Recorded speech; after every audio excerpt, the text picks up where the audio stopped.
What if Harry Potter was never sent to the Dursleys? What if Sirius Black was proven innocent the very night James and Lily died and raised Harry with love, laughter, and freedom? In this timeline, Harry doesn't grow up broken.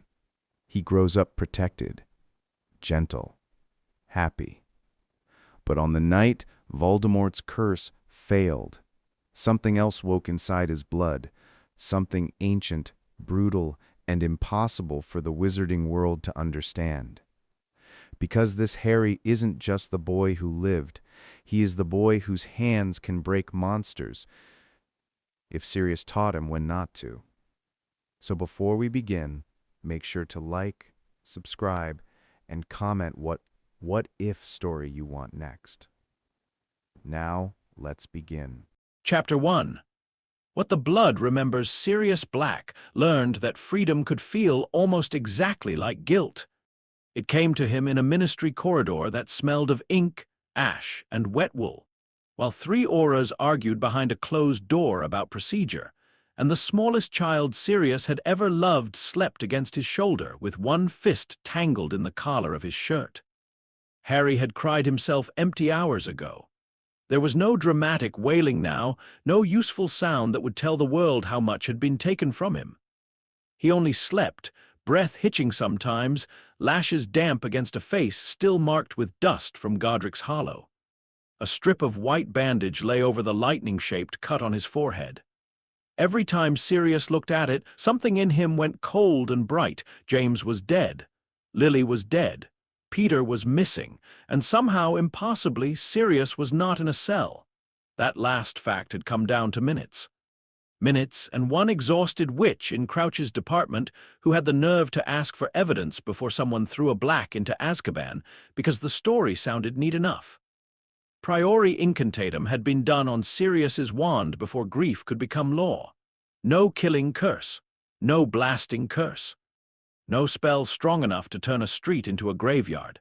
Then came a witness.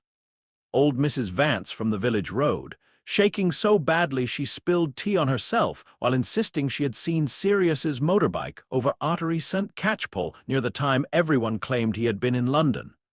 Then another statement, then a timing problem, then one sharp-eyed aura noticing that the finger found among the rubble could have been cut before the explosion, not during it. By morning, the story had begun to rot. By afternoon, Bartemius Crouch looked as though someone had forced him to swallow a lemon whole, and admitted there was not enough evidence to charge Sirius Black. By evening, Sirius sat in the corridor holding Harry while ministry people decided what to do with the boy whose parents had died saving a war. Dumbledore stood near the window, hands folded over the handle of his wand, grave enough that even his beard seemed heavy. He should come with me. Sirius said before anyone could say the other name. Dumbledore turned his head. Sirius's voice cracked only once on the first word. After that, he held it steady by force. James and Lily named me godfather. They wrote it down. They told half the order. If there are papers to sign, put them in front of me. If there are questions, ask them. But don't stand there and tell me Harry belongs anywhere else. The old wizard watched him for a long moment, and Sirius hated him for how gently he did it. There may be reasons, Dumbledore said. To consider blood protections. No, Sirius, no. Harry shifted in his sleep, and Sirius lowered his voice without softening it. Lily's blood is gone from any house that would make him sleep in a cupboard. I know Petunia. James knew Petunia. Lily knew her best of all. She chose me. A door opened at the end of the corridor. A healer stepped out with a parchment covered in moving script, her face pale in the way people's faces went pale when magic gave them an answer they did not understand. Dumbledore took the parchment first. His eyes moved over it. Once. Twice. Sirius stood so quickly Harry startled, a small, unhappy sound escaping him. "What is it?" The healer hesitated. "There is no curse residue beyond what we already identified, no possession, no lingering parasitic magic, no foreign soul attachment." Dumbledore's brows drew together almost invisibly. Sirius did not know why that last part mattered. He only knew that Dumbledore looked as though a question he had not wanted to ask had just answered itself wrongly. "No what?" Sirius demanded. No foreign soul attachment, the healer repeated, more firmly now. Whatever happened in that room, mister? Potter is only himself. Only himself. The words should have been comforting. They were, in a way. Sirius clung to them because there was very little else left to cling to. Harry was only himself, not a symbol, not a prophecy, not a ministry problem, a boy, Lily's son, James's son. Warm, breathing, impossibly alive. Dumbledore lowered the parchment. "Then he comes home with me," Sirius said. This time, no one argued quickly enough to stop him. Home, as it turned out, was not Grimmauld Place. Sirius refused it with a violence that surprised even him. The old Black House sat waiting in London, full of portraits that hissed and silver that remembered blood better than kindness. It had rooms enough for 10 families and warmth enough for none. It was the sort of place where a child might grow up learning that love was something given with conditions attached. Harry had already had enough curses placed on him for one lifetime. So Sirius bought a small cottage on the edge of a village that never looked too closely at odd lights in windows. It leaned slightly to the left. One chimney smoked when it pleased.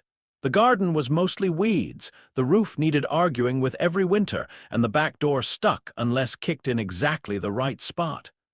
Remus Lupin arrived 3 days after the purchase carrying 2 suitcases, a stack of second-hand children's books, and the expression of a man prepared to be told he was not needed. Sirius opened the door, looked at him, and said, "Thank Merlin. He keeps crying when I boil carrots." Remus blinked. "I don't know what I'm doing," Sirius added. That did what grief had not. Remus set down the suitcases, stepped inside, and hugged him so hard Sirius nearly forgot how to breathe. They learned Harry by failing at him. They learned that he hated peas, but would eat them if Sirius pretended each one was a tiny green enemy general. They learned that he slept better when Remus read aloud, even if the book was dull, and that he laughed most when Padfoot sneezed. They learned that he would crawl toward danger with the focused determination of a curse-seeking missile, and that silence from the next room was never, under any circumstances, a good sign. The first incident happened with the crib. Sirius found him standing in it one morning, both hands wrapped around the top rail, face scrunched in concentration. Harry saw him, beamed with 4 teeth, and yanked. The wooden rail bent outward, not cracked, not splintered. Bent as if it were soft metal warmed in a forge. Sirius stared. Harry clapped. Behind Sirius, Remus said carefully, "Accidental magic." Sirius reached out and touched the warped rail. It was still wood. Solid oak, in fact, because Sirius had bought the safest crib he could find after discovering that babies apparently treated sleep like a dare. "Strong accidental magic," Sirius said. Harry bounced, delighted by the attention. Remus's mouth tightened, but he nodded. "Children do strange things." Children did strange things. That became the phrase they used for the next year. Children did strange things when Harry pulled the kitchen drawer open so hard the handle came away in his fist, and the drawer flew across the room. Children did strange things when he hugged a Kneazle kitten with such enthusiasm that the poor animal flattened itself into a furry puddle, and refused to come out from under the sofa for 2 days.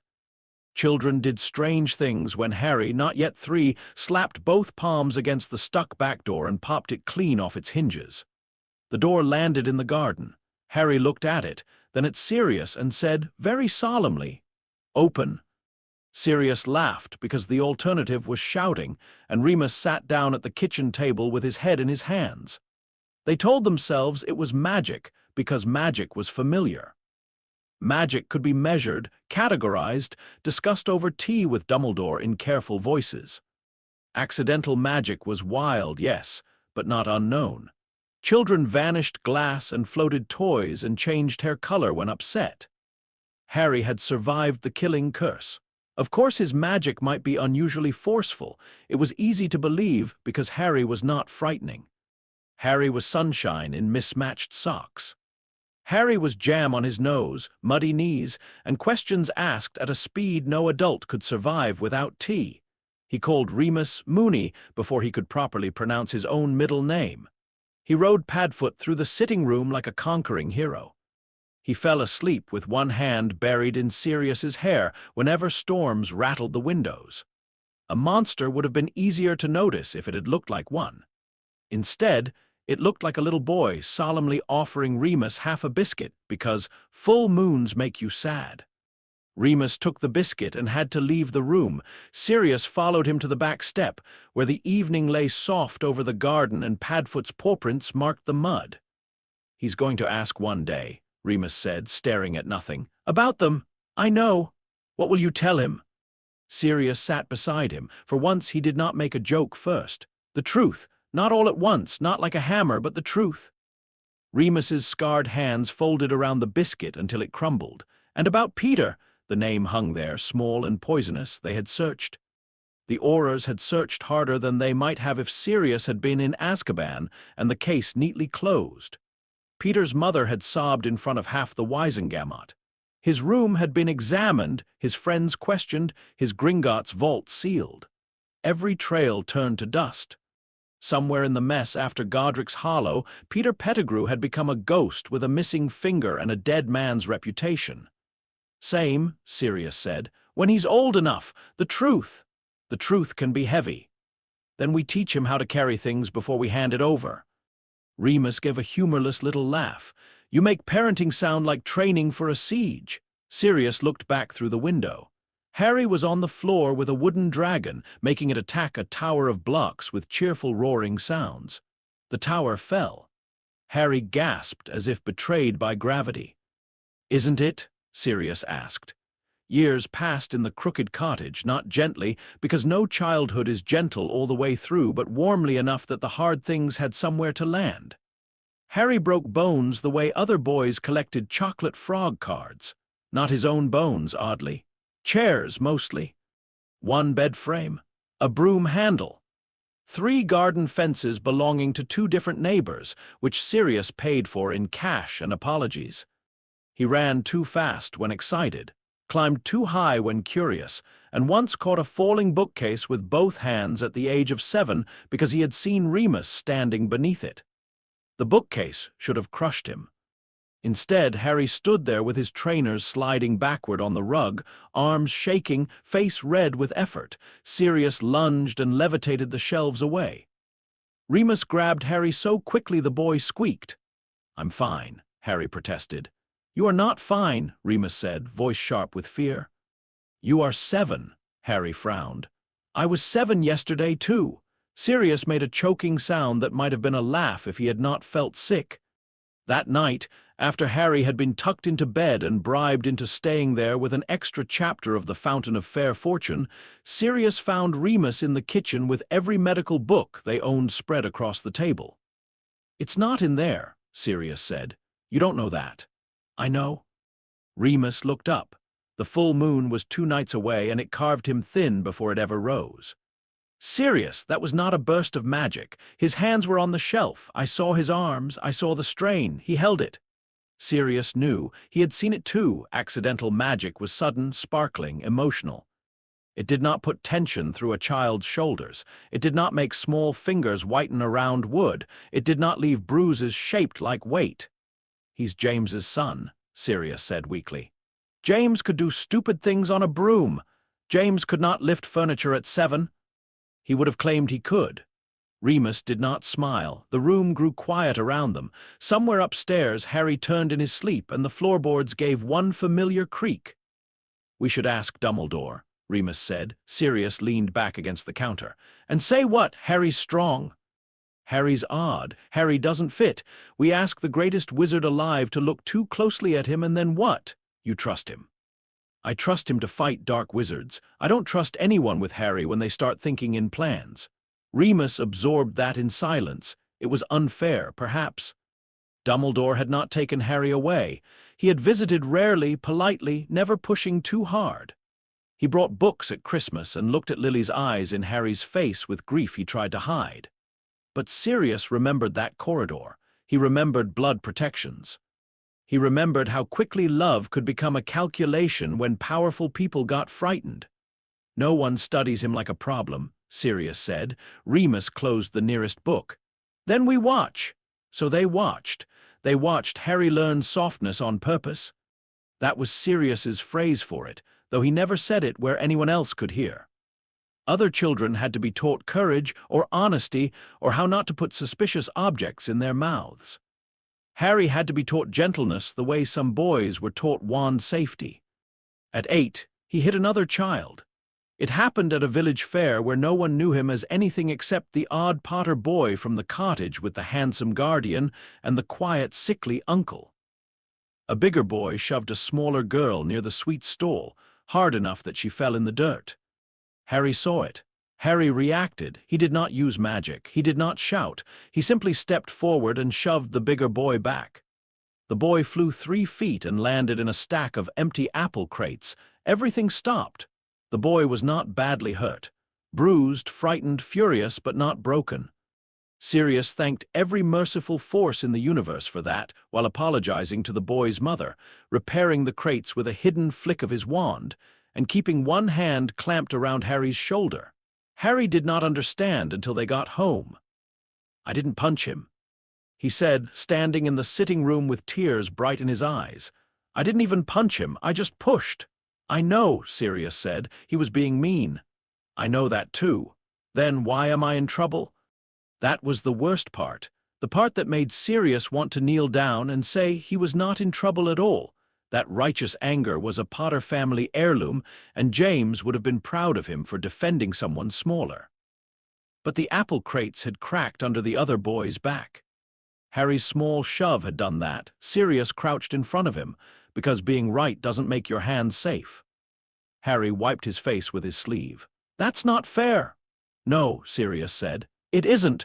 Remus, seated in the armchair with a blanket over his knees, said softly, "Most important lessons aren't." Harry looked between them, angry and ashamed and confused in a way no child should have had to be. Sirius held out his hands, palms up. "Strength gets you through the door, Harry," Harry sniffed. "What door?" "Any door. Trouble, danger, fear.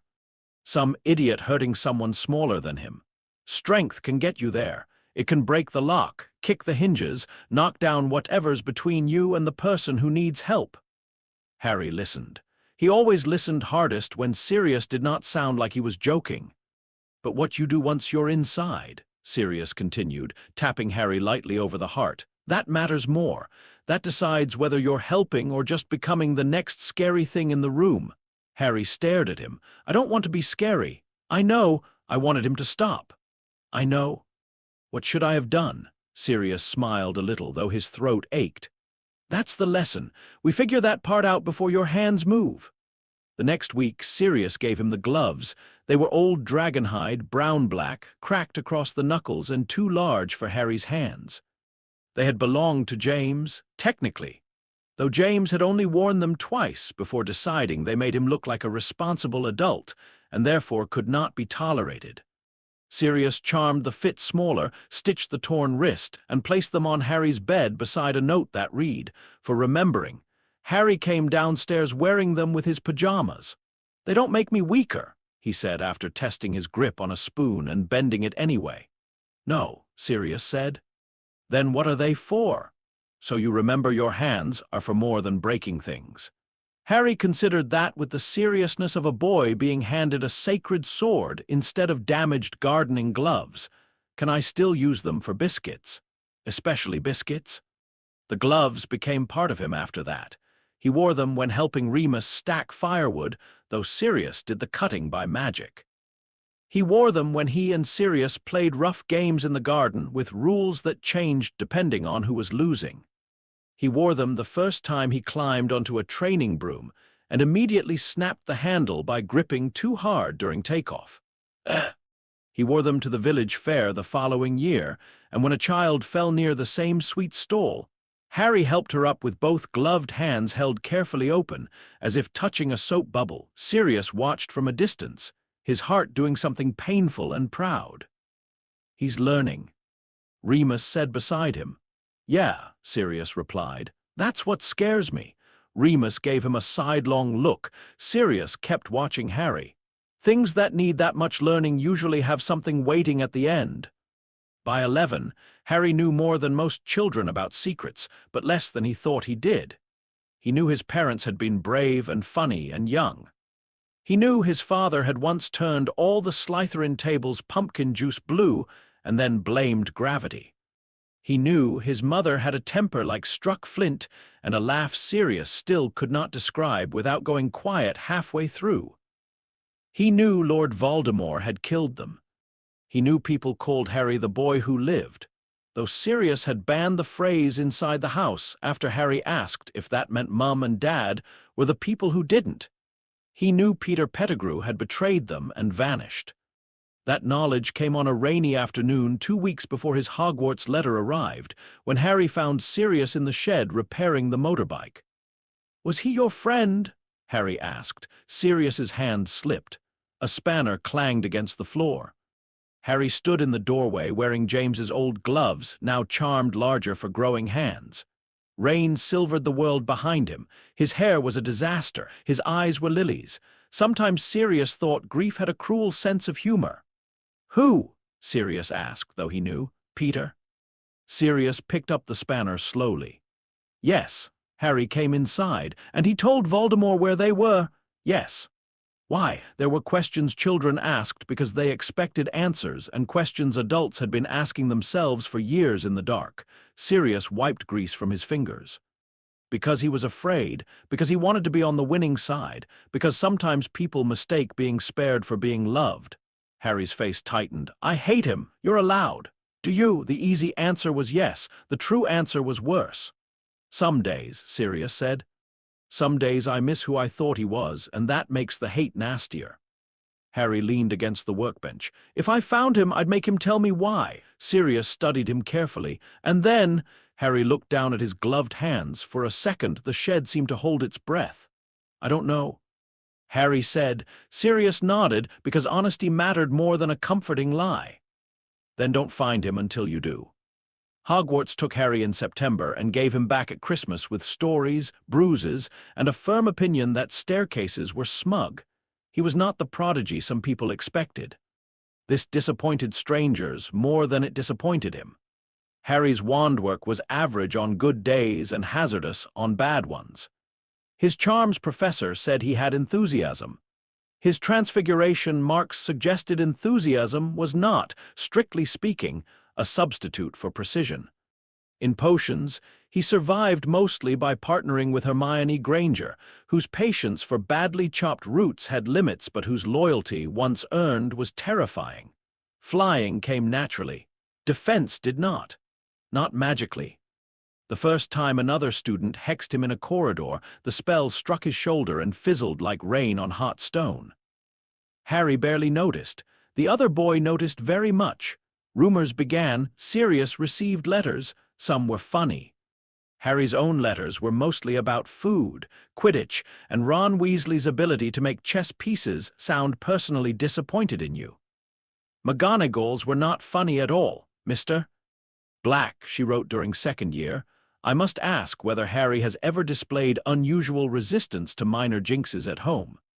Sirius burned that letter after answering with a cheerful and entirely unhelpful note about Potters having thick skulls.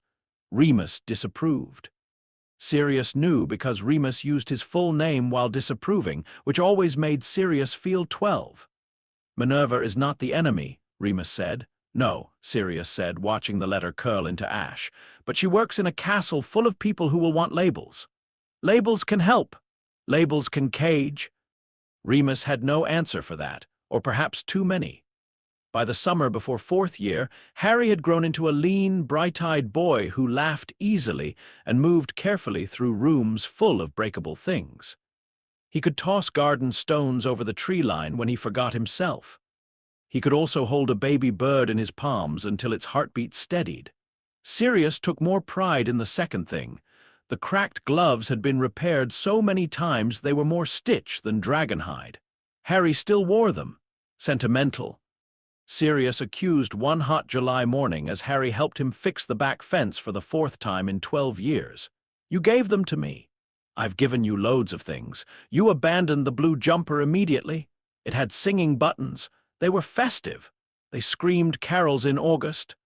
"Festive?" Sirius repeated. Harry grinned, and for a heartbeat, he looked so much like James that Sirius had to look away. The day bent warm and lazy around them. Remus was inside making tea with the kind of focus he reserved for tasks that kept his hands from shaking. The garden smelled of cut grass, sun-warmed earth, and the faint metallic tang of old charms set into the cottage wards. Harry paused with one fence post balanced on his shoulder. Sirius noticed because Harry rarely went still without reason. "What?" Harry frowned toward the lane beyond the hedge. "Do you smell that?" Sirius sniffed. "Grass, paint, your socks, possibly?" "No." Harry lowered the fence post. His expression changed, humor draining out of it drop by drop. "Something cold." The wards screamed, not audibly, not at first. They flashed through the air in silver lines, every protective charm Sirius had layered around the property flaring at once. The hedge exploded inward. A figure in traveling robes stepped through the gap, wand already raised, mask bone-white in the summer sun. Sirius moved before thought. Harry down. The first curse struck the fence post where Harry's head had been and split it cleanly in two. Sirius's shield snapped up. The second curse hit it hard enough to drive him back a step. Remus burst from the kitchen door, wand in hand, face gone bloodless. The masked wizard laughed. "Black," he called. "Still playing house." Sirius knew the voice, not well. That somehow made it worse. One of the lesser ones. One of the men who had worn Voldemort's mark without the fame to be hunted properly afterward. Mulciber, no, Avery's cousin, someone from raids half-remembered through smoke. A leftover, a splinter the war had failed to pull out. Harry stood frozen near the broken fence, gloved hands curled. "Inside," Sirius barked. The Death Eater's mask turned slightly. "Oh," he said, "there he is." Sirius sent a stunning spell straight at his chest. The man twisted aside, fast enough to survive, not fast enough to avoid the edge of it. He staggered. Remus followed with a binding charm that snapped around one arm before the Death Eater slashed his wand downward and cut himself free. Then he aimed at Harry, not at Sirius, not at Remus, at Harry. Something moved under Harry's shirt. It was small. A ripple only, a tightening beneath the skin behind his shoulder blades, like an animal turning in sleep. Harry gasped.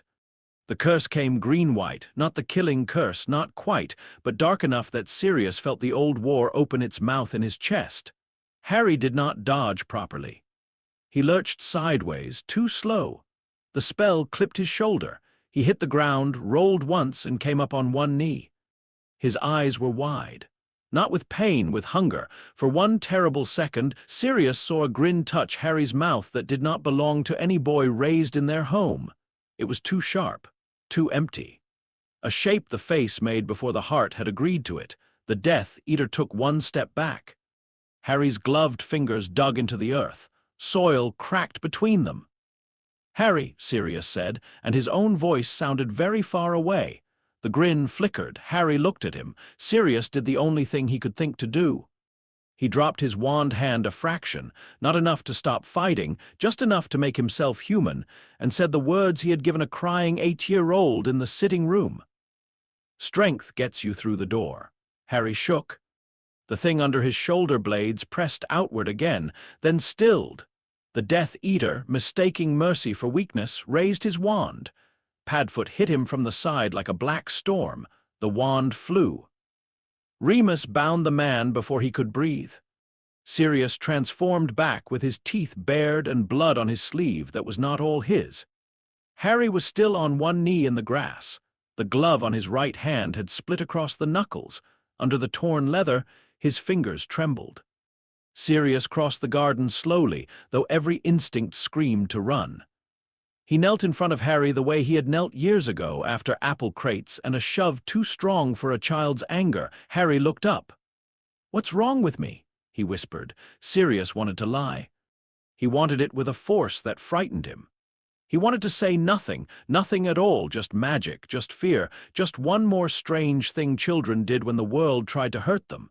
Behind them, the bound Death Eater began to laugh, not loudly. Not sanely. Sirius turned his head. The man stared at Harry as though he had seen something waiting behind him, something ancient and starving and amused. "That's not Potter magic," the Death Eater whispered. The garden went very quiet.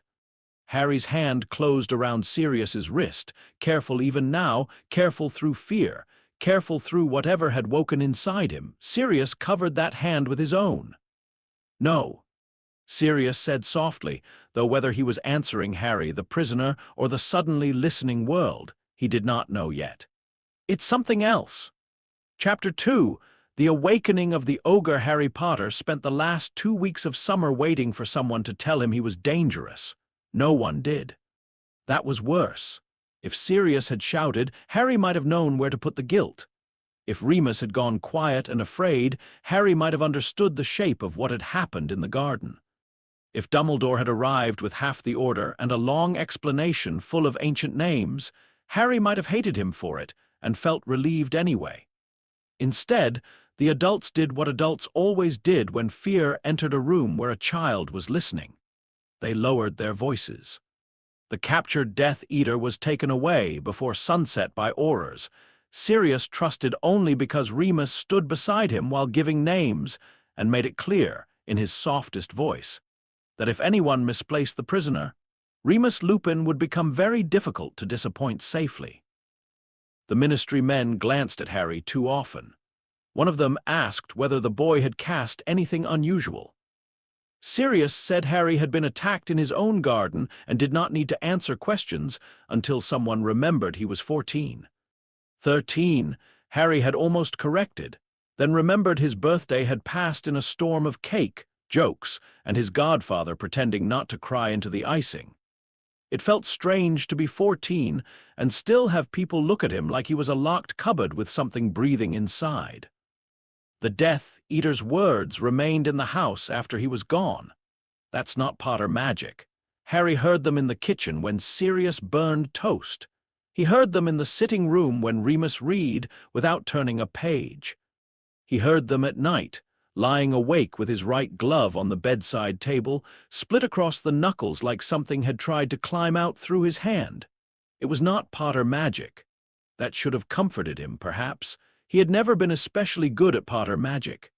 His wand liked him well enough, but it did not sing for him the way people seemed to expect. Charms came if he worked. Transfiguration came if Hermione explained it twice and then threatened to explain it a third time. Potions came only when Snape was nowhere near him, which meant potions mostly did not come. But the thing in the garden had not needed a wand. It had not asked permission. Harry remembered the curse clipping his shoulder. He remembered pain, yes, but beyond it had been a sensation so old and deep that calling it anger felt childish. It had been like hearing a drum under the earth. Like something in his blood had looked through his eyes and found the world wanting. He remembered smiling. That was the part he could not forgive himself for. Sirius found him 3 nights before the Hogwarts Express, sitting on the back step with Padfoot's head on his knee and the torn glove in both hands. "Couldn't sleep?"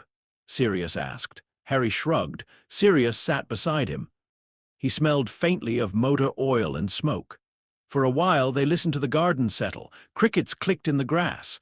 Somewhere beyond the hedge an owl spoke once and then thought better of it. "I don't know what it is," Sirius said at last. Harry looked at him quickly. Sirius's face was turned toward the dark lawn. "I know you want me to. I know you think Remus and I are keeping the proper answer hidden until you're ready. We're not. I wish we were. That would make me feel clever."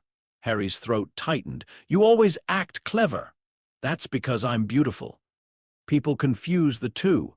Despite himself, Harry made a small sound that was almost a laugh. Sirius smiled, but it did not last long.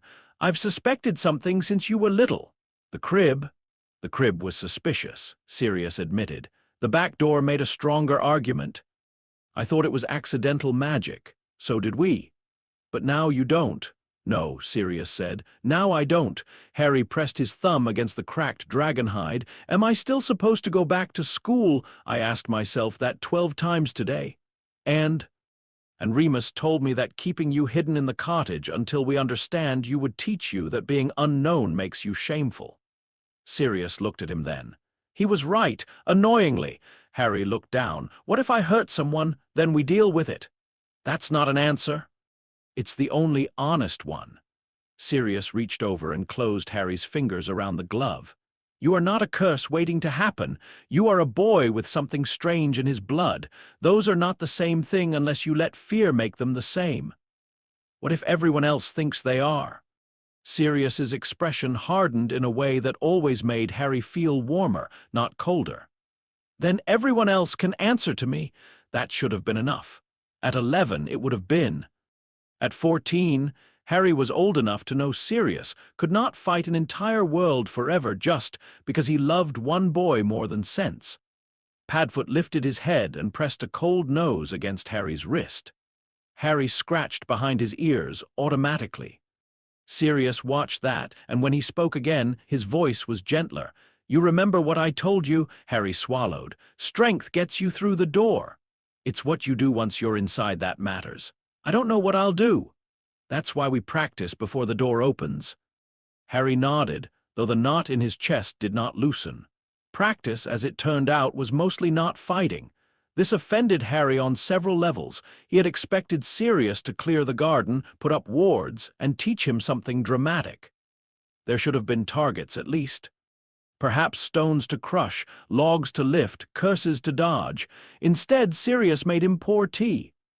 "Without breaking the handle," Sirius said. Harry stared at him. Strength with control, not strength with witnesses. Remus sat at the kitchen table with a notebook, looking far too amused for a man who had suggested this nonsense. "Lift the cup. Set it down. No cracks, no spills." "This is ridiculous," Harry said. "Excellent. You'll be less tempted to show off." The first cup lost its handle. The second survived but shed tea onto the saucer in a wave. By the sixth, Harry understood the horrible trick of it.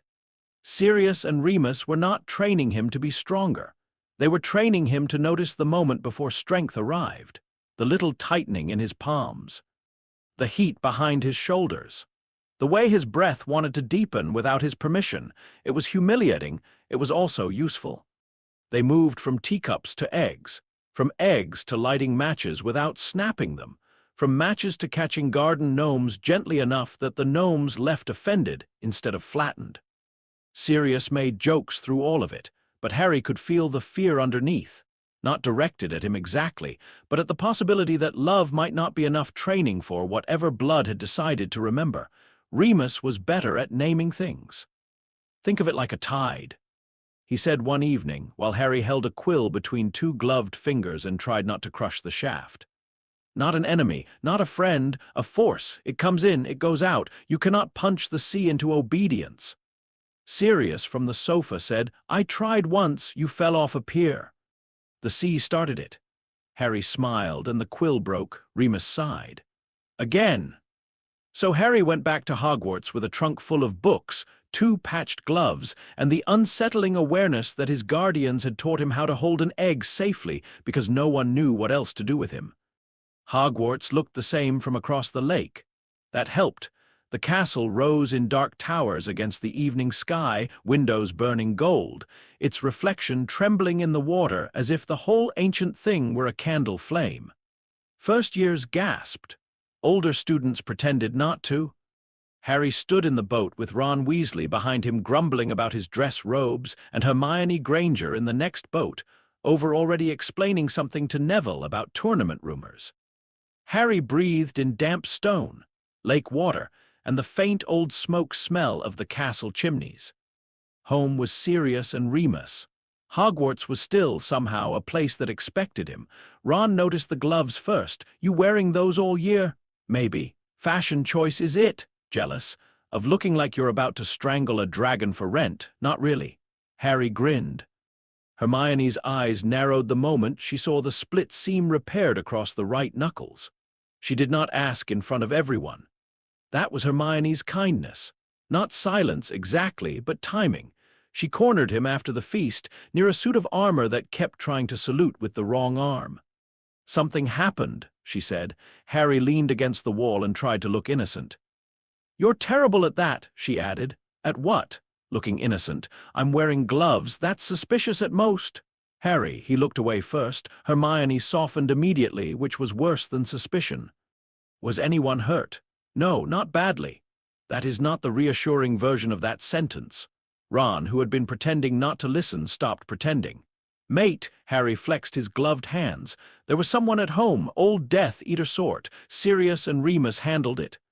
Ron went pale with anger, the way he always did when danger to his friends became personal before it became frightening.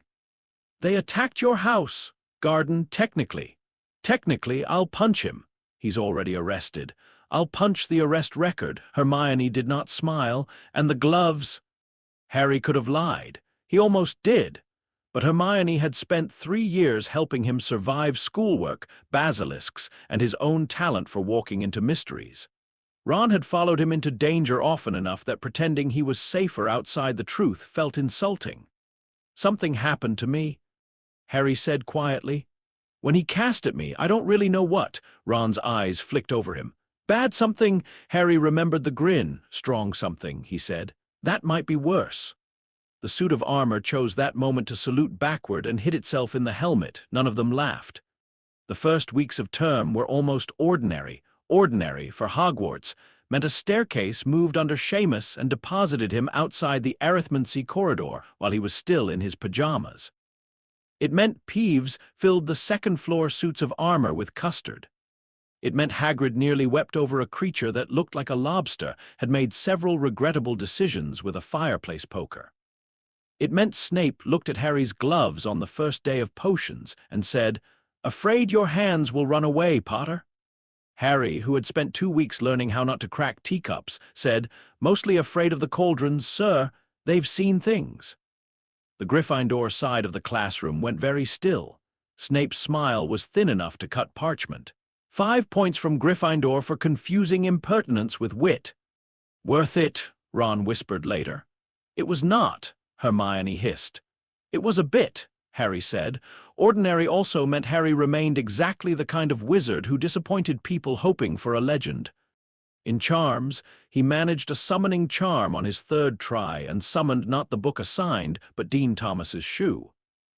In transfiguration, his guinea fowl retained the emotional outlook of a desk. In defense, however, everything began to tilt.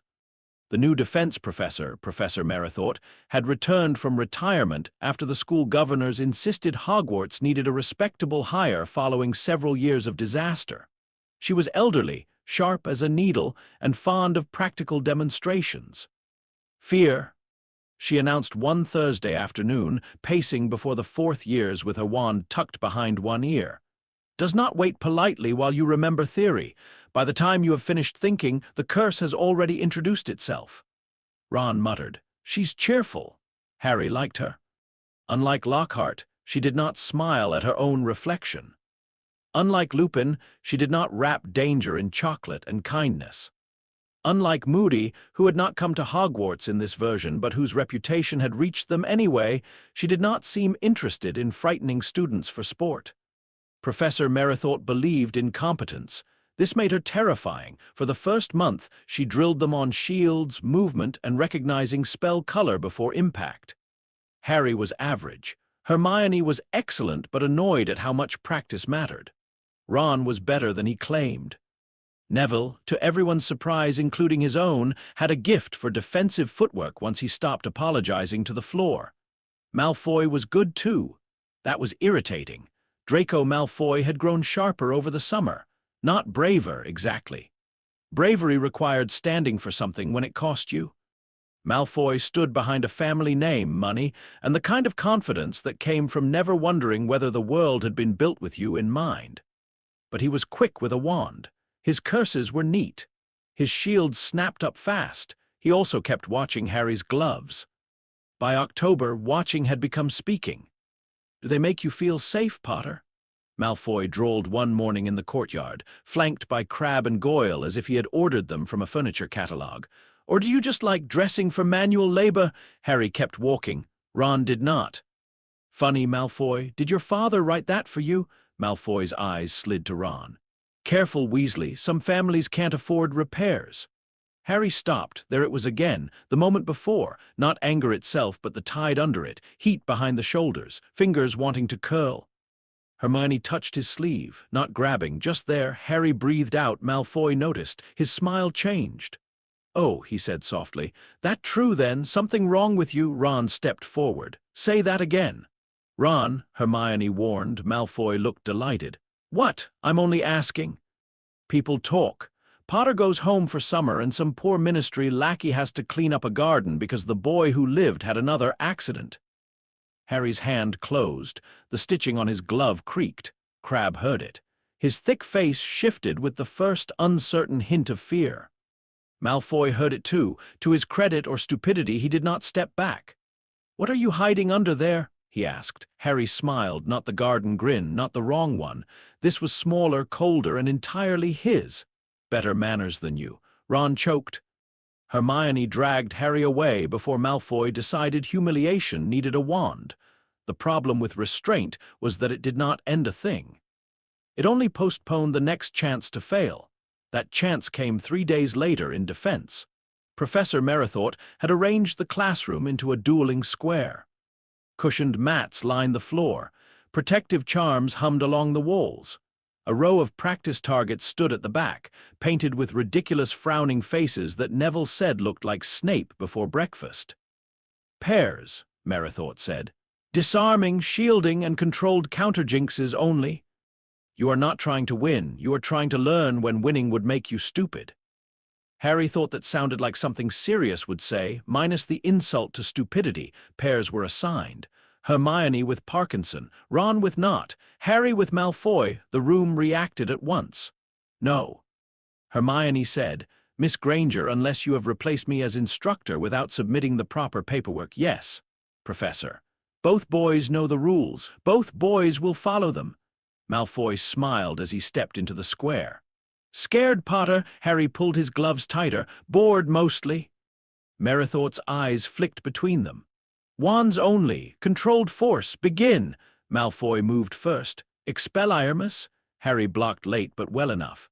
The spell glanced off his shield and cracked against the wall charm. He answered with his own disarming charm. It missed Malfoy by a foot and struck a target behind him directly in its painted nose. Several Slytherins laughed. "Nice aim," Malfoy said. Harry shrugged. "Didn't like his face." Ron snorted from the sidelines and nearly took Nott's jinx in the ear. They traded spells. Harry's shield was solid when he remembered to cast it and useless when he moved too slowly. Malfoy danced at the edge of range, neat and quick, face bright with the pleasure of being better at exactly the thing Harry was supposed to be famous for. Then Malfoy changed the angle of his wrist. Harry saw the color before he knew the spell, not red. Not the pale blue of a stinging hex. Something darker, purple-edged with black, like a bruise made of light. Merithort shouted, "Mr. Malfoy, no!" The curse hit Harry in the ribs. Pain opened hot across his side. Not like the minor jinxes he could ignore. Not like the garden curse either, which had clipped and burned. This one sank teeth in. Harry's breath vanished. His knees almost went. For one heartbeat, everyone saw the truth. Harry Potter could be hurt. Then the room saw the other truth. Hurting him was not the same as stopping him. The tide came in. Harry's shoulders bowed forward. The air around him seemed to thicken. The muscles along his back tightened, shifted, rose beneath his robes in a shape no human body should have drawn so clearly. Fabric strained, seams snapped. Behind his shoulder blades, lines and knots of muscle carved themselves into a terrible suggestion. Not wings, not quite a face, but something like a demon grinning through flesh. Someone screamed. Harry heard it from far away. His wand was still in his hand. He did not use it. Malfoy stared, all color gone from his face. Harry crossed the distance between them in less than a breath. Merithort's shield charm slammed down, fast and strong. Harry hit its shoulder first and broke through as if it were old glass. That was the moment silence died. Students scattered backward. Desks overturned. Professor Merithort cast again, this time a binding charm that wrapped Harry's arms in golden ropes. They held for half a second before his shoulders flexed and the ropes exploded into sparks. Malfoy stumbled, raised his wand, and fired a stinging hex at point-blank range. It struck Harry in the chest. Harry did not notice. His hand closed around the front of Malfoy's robes. Leather creaked. Malfoy's shoes left the floor. "Harry!" Hermione shouted. Her voice reached something, not enough to stop him, enough to slow him. Harry's vision sharpened around Malfoy's face. Fear, real fear, not sneering, not polished pure-blood contempt.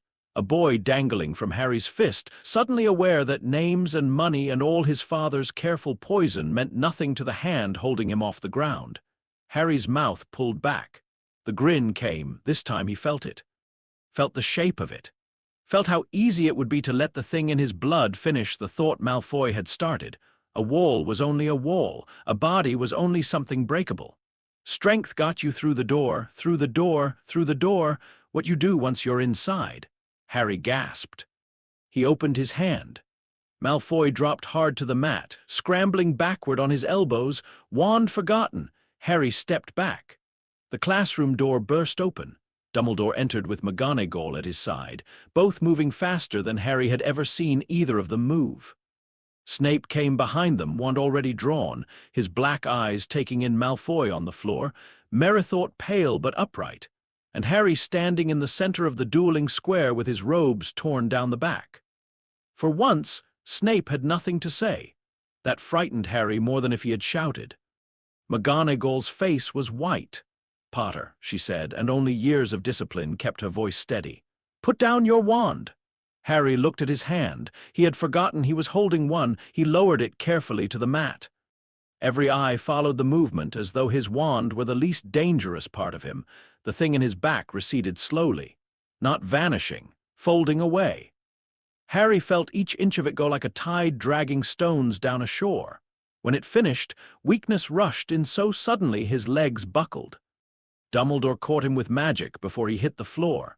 Harry hated that he was grateful. The hospital wing smelled of pepper-up potion and clean sheets. Harry woke there with his side bandaged, his back aching, and Madame Pomfrey muttering like a woman personally insulted by anatomy. His robes had been replaced by a hospital shirt. His gloves lay folded on the bedside table, one new seam split across the palm. Hermione sat on his left. Ron sat on his right. Both looked as if they had been ordered not to talk and had obeyed only because McGonagall remained in the room. Dumbledore stood near the foot of the bed. McGonagall was beside him. Professor Merithort sat in a chair, one arm in a sling, though she waved away Harry's alarm the moment she saw it. "Only strained," she said. "And before you apologize, Mr. Potter, I should have separated you both the moment I saw Mr. Malfoy's wrist turn." "Is he hurt?" Harry asked. Ron made a noise. Hermione kicked him. McGonagall answered. "Mr. Malfoy is frightened, bruised, and currently writing an account of his use of an unauthorized dark curse during a supervised exercise." Harry closed his eyes. Dark curse. That explained the pain still clawing at his ribs. "I didn't mean to grab him." "No," Dumbledore said quietly. "I believe that." Harry opened his eyes again. "Do you know what it is?" The adults exchanged a look. That was answer enough. Dumbledore stepped closer. "There are magical lineages that express physically. Giant blood, Vela inheritance, certain rare metamorphic conditions.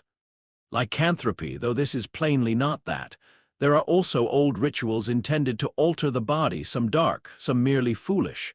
What occurred today does not fit cleanly into any category I know." Harry laughed once, without humor. "Great!" McGonagall's expression softened. "Mr. Potter, ignorance is not accusation. Feels close." Ron said it looked like a face. The room turned to him. He flushed but did not look away. On his back, not a real one, just like the muscles made one. Everyone saw it. Hermione's voice was careful. "Some people are calling it the demon back." Harry stared at the ceiling. Of course they were. Hogwarts could turn anything into a name by dinner. "Is it a curse?" he asked. "No," Dumbledore said. "You sound sure."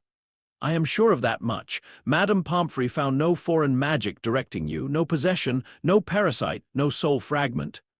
Dumbledore's gaze sharpened slightly on the last words, as if they mattered more than he was saying.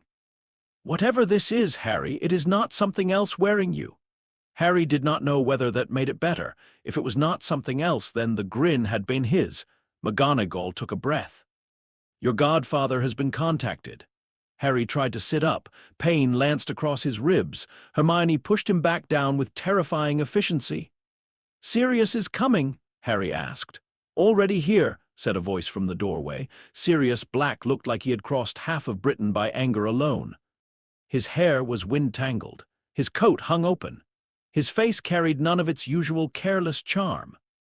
Remus stood behind him, quieter, paler, eyes moving over Harry the way they had moved over that bookcase years ago. Sirius crossed the room in 3 strides.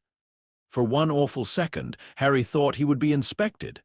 Instead, Sirius sat on the edge of the bed and pulled him into a hug careful enough not to touch the bandage. Harry broke, not dramatically, not loudly. He simply folded into Sirius and shook while Sirius held the back of his head like he was still small enough to fit asleep against his shoulder in a ministry corridor. "I nearly hurt him," Harry whispered. "But you didn't." "I wanted to." Sirius went still for less than a breath. Then he said, "Thank you for telling me." Harry laughed wetly. "That's a horrible answer." "It's the answer to the important part." Remus came to the other side of the bed. He rested one hand on Harry's gloved fingers. "Wanting is not doing." It felt close. "Then we respect that," Remus said. "We do not pretend it was nothing, and we do not decide it makes you nothing but that moment." Across the room, Snape appeared in the doorway, drawn by timing or cruelty. "Touching," he said. Sirius's head turned. The temperature in the hospital wing seemed to drop. Snape's eyes flicked to Harry. "Mr." Malfoy's curse was a family variant, nasty enough to scar if untreated, inelegant but effective. It would have dropped most boys. "Congratulations," Sirius said softly. "Your house produces creative criminals," McGonagall snapped. "Sirius." Snape ignored him. Potter should understand precisely what happened. He did not resist the dark curse. It injured him. His resistance to lesser jinxes is irrelevant against serious spellwork. Harry looked at him. Snape's mouth curled. "You are not invulnerable. Try to remember that before your admirers compose hymns." "Severus," Dumbledore said. "No," Harry said. Everyone looked at him. He swallowed. "He's right." Sirius's hand tightened on the blanket, but he said nothing. Harry touched the bandage over his ribs. The pain was real, sharp, humbling. A stinging hex had vanished against him like rain. A dark curse had bitten deep. That difference mattered. It had to matter, or the fear in the classroom would become the only story anyone told. "I'm not invulnerable," Harry said, mostly to himself. "Just strong." "Those are often confused," Dumbledore said. Harry looked at him. "Don't." The word came out harsher than intended. Dumbledore's brows lifted. Harry forced himself to continue. "Don't turn that into a lesson yet, please." Something like regret passed across the old wizard's face. "Very well." That, more than anything, made Harry tired. The official story was messy by necessity. Draco Malfoy had used an unauthorized curse and received 3 weeks of detention, a temporary ban from practical defense exercises, and a letter home that caused Lucius Malfoy to send 4 increasingly furious owls before arriving at the castle himself. Harry did not see the meeting, but Ron's older brother Percy, who had sources among portraits and an inflated sense of administrative destiny, reported that McGonagall made Lucius wait outside Dumbledore's office for 23 minutes. This improved Harry's mood slightly. The unofficial story grew teeth. By dinner, half the school had heard that Harry had turned into a werewolf. By breakfast, Ravenclaw sources had corrected this to possibly some form of muscular possession. By lunch, Fred and George were selling badges that read "I SAW Potter's back and survived," until Hermione threatened to report them and Harry quietly bought 3. "You're encouraging them," Hermione said. "I'm controlling the narrative. You are wearing one under your robes." "Exactly. Leadership." Ron looked mournfully at his own badge. "Mine stopped screaming after charms." "It screams," Hermione demanded, "only when Malfoy walks past." Harry smiled, and for a moment it almost felt normal, but people moved differently around him now. Younger students stared and then pretended not to. Older students gave him more space in corridors. Slytherins watched with a complicated mix of fear and calculation, as if trying to decide whether he was an insult to their worldview or a weapon their side had failed to claim. Even Gryffindors, loyal and loud as they were, grew quiet when Harry reached too quickly for something breakable. The first time Neville flinched, Harry went cold all the way through. Neville realized at once. "Harry, I didn't." "It's fine." "It isn't, I'm sorry." Harry wanted to say it again, that it was fine, because that would make Neville feel better and end the moment faster. But Remus's voice lived in his head. Wanting is not doing. Fear is not betrayal. Pretending costs more later, so Harry breathed. "Don't be sorry for being startled," he said. "Just don't decide that's all I am." Neville looked at him, then nodded with a seriousness that made Harry's chest ache. "I won't." The answer did not fix anything. It did give Harry something to stand on. A week after the defense incident, Sirius and Remus came to Hogwarts formally. Harry met them in Dumbledore's office, where Fawkes watched from his perch with the calm judgment of a creature that had burst into flames on purpose more than once. McGonagall was present. So was Professor Merrythought. Snape had not been invited, which Harry suspected was the first sign that someone loved him. On Dumbledore's desk lay 3 books, 2 scrolls, and a sheet of parchment covered in notes. "I have consulted what sources I trust," Dumbledore said. "There are references to physical magical inheritance in old families, but nothing matching Harry's presentation. The strength appears not to be magical in the usual sense. It leaves no spell residue. It does not draw from the wand. It does not interact consistently with charms." "Meaning?" Sirius asked. "Meaning," Remus said quietly. "The wizarding world may not have a box for it." Dumbledore nodded. "Precisely." Harry stared at the books. "Then where does it come from?" No one answered quickly. That was becoming a theme. Remus unfolded a piece of paper from his coat. "I wrote to an old contact who keeps Muggle genealogical records. Quietly, Lily's father's side is ordinary for generations. Her mother's line is more difficult to trace. There are gaps, name changes. One family branch that appears in parish records with unusual notes attached." Sirius frowned. "Unusual how?" Remus hesitated. Harry felt the room waiting. "Descriptions," Remus said, "of men and women with extraordinary strength. Not magical, not public, mostly rumor. A dockworker who lifted a collapsed beam alone. A woman who survived being trampled by a horse and walked home carrying the saddle. A prize fighter who was banned from local competitions after killing no one but frightening everyone." Harry stared at him. "Evan's blood?" Sirius asked. "Not Evans. Before Evans, on Lily's mother's side." "My mother was Muggle-born," Harry said. "Yes," Remus replied. "And perhaps not ordinary." Something shifted in Harry then. He had spent his life being James's son in photographs and Lily's son in everyone's eyes. Potter hair, Evan's eyes, his father's troublemaking, his mother's temper. His parents had been stories he inherited because death had left him nothing else. Now there was another inheritance. Not from wands. Not from vaults. Not from the famous pure-blood families who traced their power through portraits and rings and names carved into silver. From Lily's mother's people, maybe, from ordinary records, from nameless strength. From blood no wizard had bothered to study because it had never worn robes. Sirius looked at Harry across the desk, and his expression changed as if he understood exactly what Harry had not said. "Lily would have loved that," Sirius said. Harry blinked. "She'd have loved watching every pure-blood genealogist in Britain choke on the idea that they missed something because it came from the Muggle side." Remus's mouth twitched. "She would have made charts, color-coded, with footnotes." Harry laughed. It came out small and shaky, but it was real. Dumbledore watched him over his half-moon spectacles. "We still need caution. Unknown does not mean harmless." "I know," Harry said, "nor does frightening mean evil." Harry looked at him. Dumbledore's voice softened. "That is also worth saying plainly."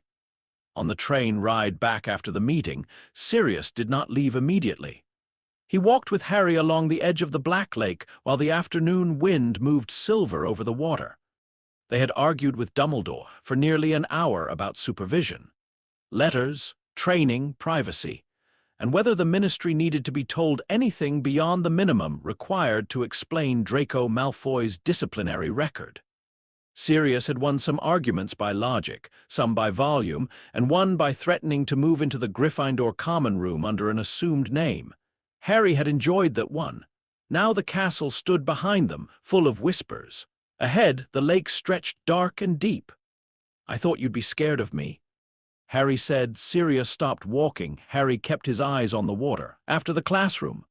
"I was scared for you. That's different." "Yes." Harry nodded, though he did not entirely believe it. Sirius turned fully toward him. Harry looked at him. "I have seen monsters," Sirius said. "Real ones. Men who laughed while families begged. Men who used pretty words to make cruelty sound like duty. Men who hid behind blood and called it destiny." His mouth twisted. "I was raised by some of them." Harry went still. "You are not frightening because your back did something strange in a classroom. You are frightening because power is frightening, and anyone pretending otherwise is selling something." Sirius reached out and tapped Harry lightly over the heart, the same place he had touched years ago. "What matters is who holds it." Harry's voice was rough. "Blood makes the weapon." Sirius's eyes sharpened, surprised by the phrasing, then he smiled sadly. "Love decides who holds it." For a while neither of them spoke. Then Sirius reached into his coat and pulled out a parcel wrapped in brown paper. Harry took it. "What is it?" "Open it." "Genius." Inside lay new gloves. They were dragonhide again, darker than the old pair, reinforced at the palms and stitched with tiny runes Harry did not recognize. They would not protect him from himself. They would not make him less strong. They were not armor in any way that mattered. Harry knew that before Sirius said it. "They won't stop you breaking anything," Sirius said. "They're not for that." "So I remember. So you choose." Harry took off the old gloves slowly. The cracked pair had shaped themselves to his hands over years of restraint, mistakes, biscuits, and broken fence posts. He folded them carefully and put on the new ones. They fit perfectly. Sirius looked away first. Harry pretended not to notice. That night, after Sirius and Remus left, Harry stood alone before the mirror in the fourth-year dormitory while the others slept. He lifted his shirt and turned. His back looked normal. Skin. Bruises fading near the ribs. Shoulder blades sharp from a summer of growing too fast. Nothing demonic. Nothing ancient. Nothing that explained why half the school now watched him like a story with a bad ending. Harry waited for a moment. Nothing happened. Then he thought of Malfoy's curse. He thought of the garden. He thought of the Death Eater's voice. That's not Potter magic.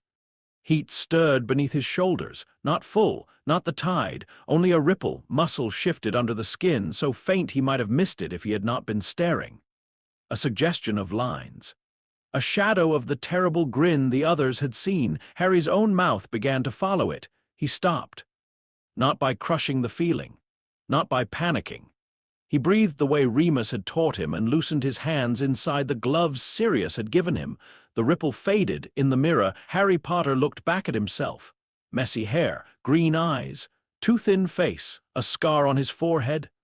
New gloves on both hands. A boy, a weapon, maybe both. From the bed behind him, Ron's sleepy voice mumbled, "Harry." Harry dropped his shirt quickly. "Yeah, you fighting the mirror?" "No, good. Mirrors probably got cousins." Harry smiled despite himself. "Go back to sleep." Ron rolled over.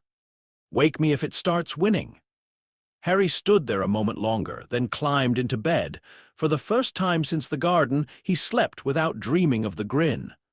3 floors below, in the defense classroom repaired by house elves and magic, Professor Merithort sat alone at a desk with a cup of tea gone cold beside her. She had taught children for 40 years. She had seen accidental magic, cursed bloodlines, possession, fear, arrogance, talent, and cruelty.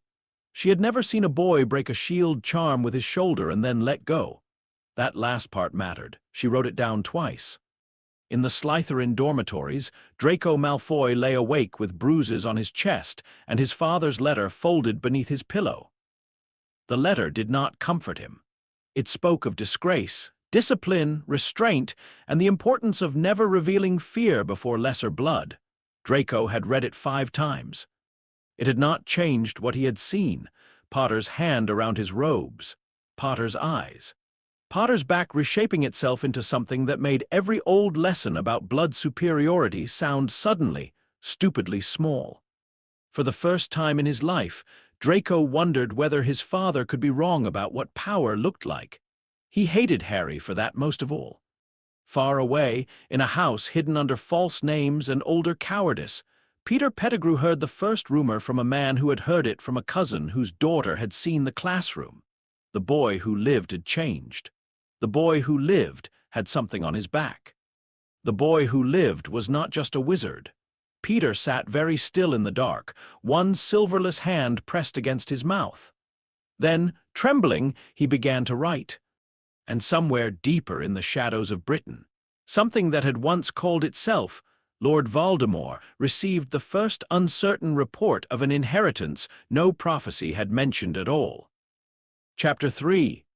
The lesson of the door. The first thing Sirius Black did after Hogwarts confirmed his godson had grown a demon-shaped pattern across his back in front of half a classroom was not panic, flee the country, or punch Lucius Malfoy in the mouth. This was widely considered growth. The second thing he did was move into Hogsmeade. Technically, he rented a narrow little room above a tea shop, whose owner asked no questions as long as rent arrived on time, and the large black dog sleeping near the hearth did not chase customers. Practically, Sirius treated the room as a forward operating base in a war nobody else had admitted had started. He brought 2 trunks, 3 coats, 1 charmed mirror, 6 bottles of fire whiskey he did not drink, and a stack of letters from Remus organized by urgency, moon phase, and how close Remus was to calling him an idiot. Harry found him there on the first Saturday after the defense incident, sitting at a crooked table with his boots up, reading a book titled Bloodline Manifestations and Other Inconvenient Family Surprises. "You look scholarly," Harry said. Sirius glanced over the top of the book. "Bite your tongue. You're holding a book." "I'm threatening it." Harry stepped inside, closing the door against the cold. Outside, Hogsmeade carried on with the cheerful indifference of a village that had seen centuries of student disasters and decided most things were survivable if the butterbeer stayed warm. Students laughed below the window. Snow threatened the rooftops without committing. Somewhere down the street, Ron was probably buying enough sweets to alarm a healer, while Hermione pretended she had come only to compare prices. Harry had come because Sirius asked. Or rather, because Sirius sent a note that read, "Training. Bring gloves. Do not bring teenage gloom. I have limited shelf space." So Harry wore the new dragonhide gloves, his school robes, and the wary expression of someone who had learned that adults saying training often meant, "We are about to discuss your feelings using props." Sirius shut the book. "Right, show me." Harry's stomach tightened. "Show you what?" "The back." The humor left the room without ceremony. Harry looked toward the window. "Here?" "No, Harry. I thought we'd do it in the middle of Honeydukes between the fizzing Whizbees and the chocolate skulls." Harry did not smile. Sirius sighed and stood. "No audience. Wards are up. Remus checked them twice and then wrote me a note about checking them again, so I checked them a 3rd time out of spite. Nothing leaves this room unless I let it." Harry's hands curled. Leather creaked. Sirius noticed. He always noticed now, not in a flinching way. That might have been easier to resent. He noticed the way a man noticed rain before flying. "Harry," he said, softer, "I'm not asking because I want to see a trick." "I know." "Do you?" Harry swallowed. The problem was not that Sirius was afraid of him. Harry did not think he was. The problem was that Sirius was afraid for him in a way that still made Harry feel like the danger stood in his skin. Every careful glance, every paused sentence, every letter from McGonagall that arrived with diplomatic phrasing and emergency undertones told the same story. Harry Potter had become something other people needed to plan around. He took off his outer robe. Sirius said nothing. Harry turned his back, lifted his shirt, and tried to remember the classroom. Not Malfoy's face, not the fear, the feeling before, heat under the shoulders, a tide pressing against bone. At first nothing happened, then the muscles along his back tightened. Pain did not come exactly. It was more like pressure, as if his body were remembering a shape it had never been taught and resenting the slow pace. Lines rose beneath the skin. They crossed and gathered between his shoulder blades, thickening into that awful suggestion others had named before he had seen it properly. A face that was not a face. A grin made of anatomy, power arranging itself into warning. Harry heard Sirius inhale. He dropped the shirt immediately. The shape vanished in a sickening ripple. "Don't," Harry said. Sirius's voice came carefully. "Don't what?" "Make that sound." A pause. Then Sirius walked around him and crouched so Harry had to look at him. "I am going to be scared sometimes," Sirius said. "That is not the same as being scared of you." Harry looked down. "It feels the same from over here." "I know." That answer, simple and unadorned, made it harder to stay angry. Sirius held out both hands. "Again." Harry stared. "You just said you were scared." "Yes, and you want me to do it again?" "No, I want you to learn how to do it without hating yourself afterward. That means we look at it. We name what we can. We find where control begins. We do not leave it as some dark corner of your mind that only opens when someone hurts you." Harry's mouth twisted. "That sounds like Remus."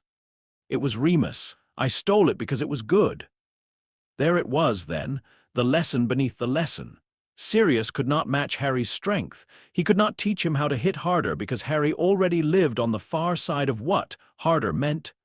He could not stand in front of him like a dueling master and correct his stance until the monster in the blood became neat and civilized. So he did the thing he had always done best. He refused to let Harry be alone with the frightening part. They practiced for an hour. Not transformation. Not really. Sirius hated that word and Harry secretly agreed. Transformation made it sound like becoming something else. This was different. This was something in him rising closer to the surface. Sometimes Harry could coax only a ripple. Sometimes the lines appeared sharply enough that the old mirror on the wall rattled.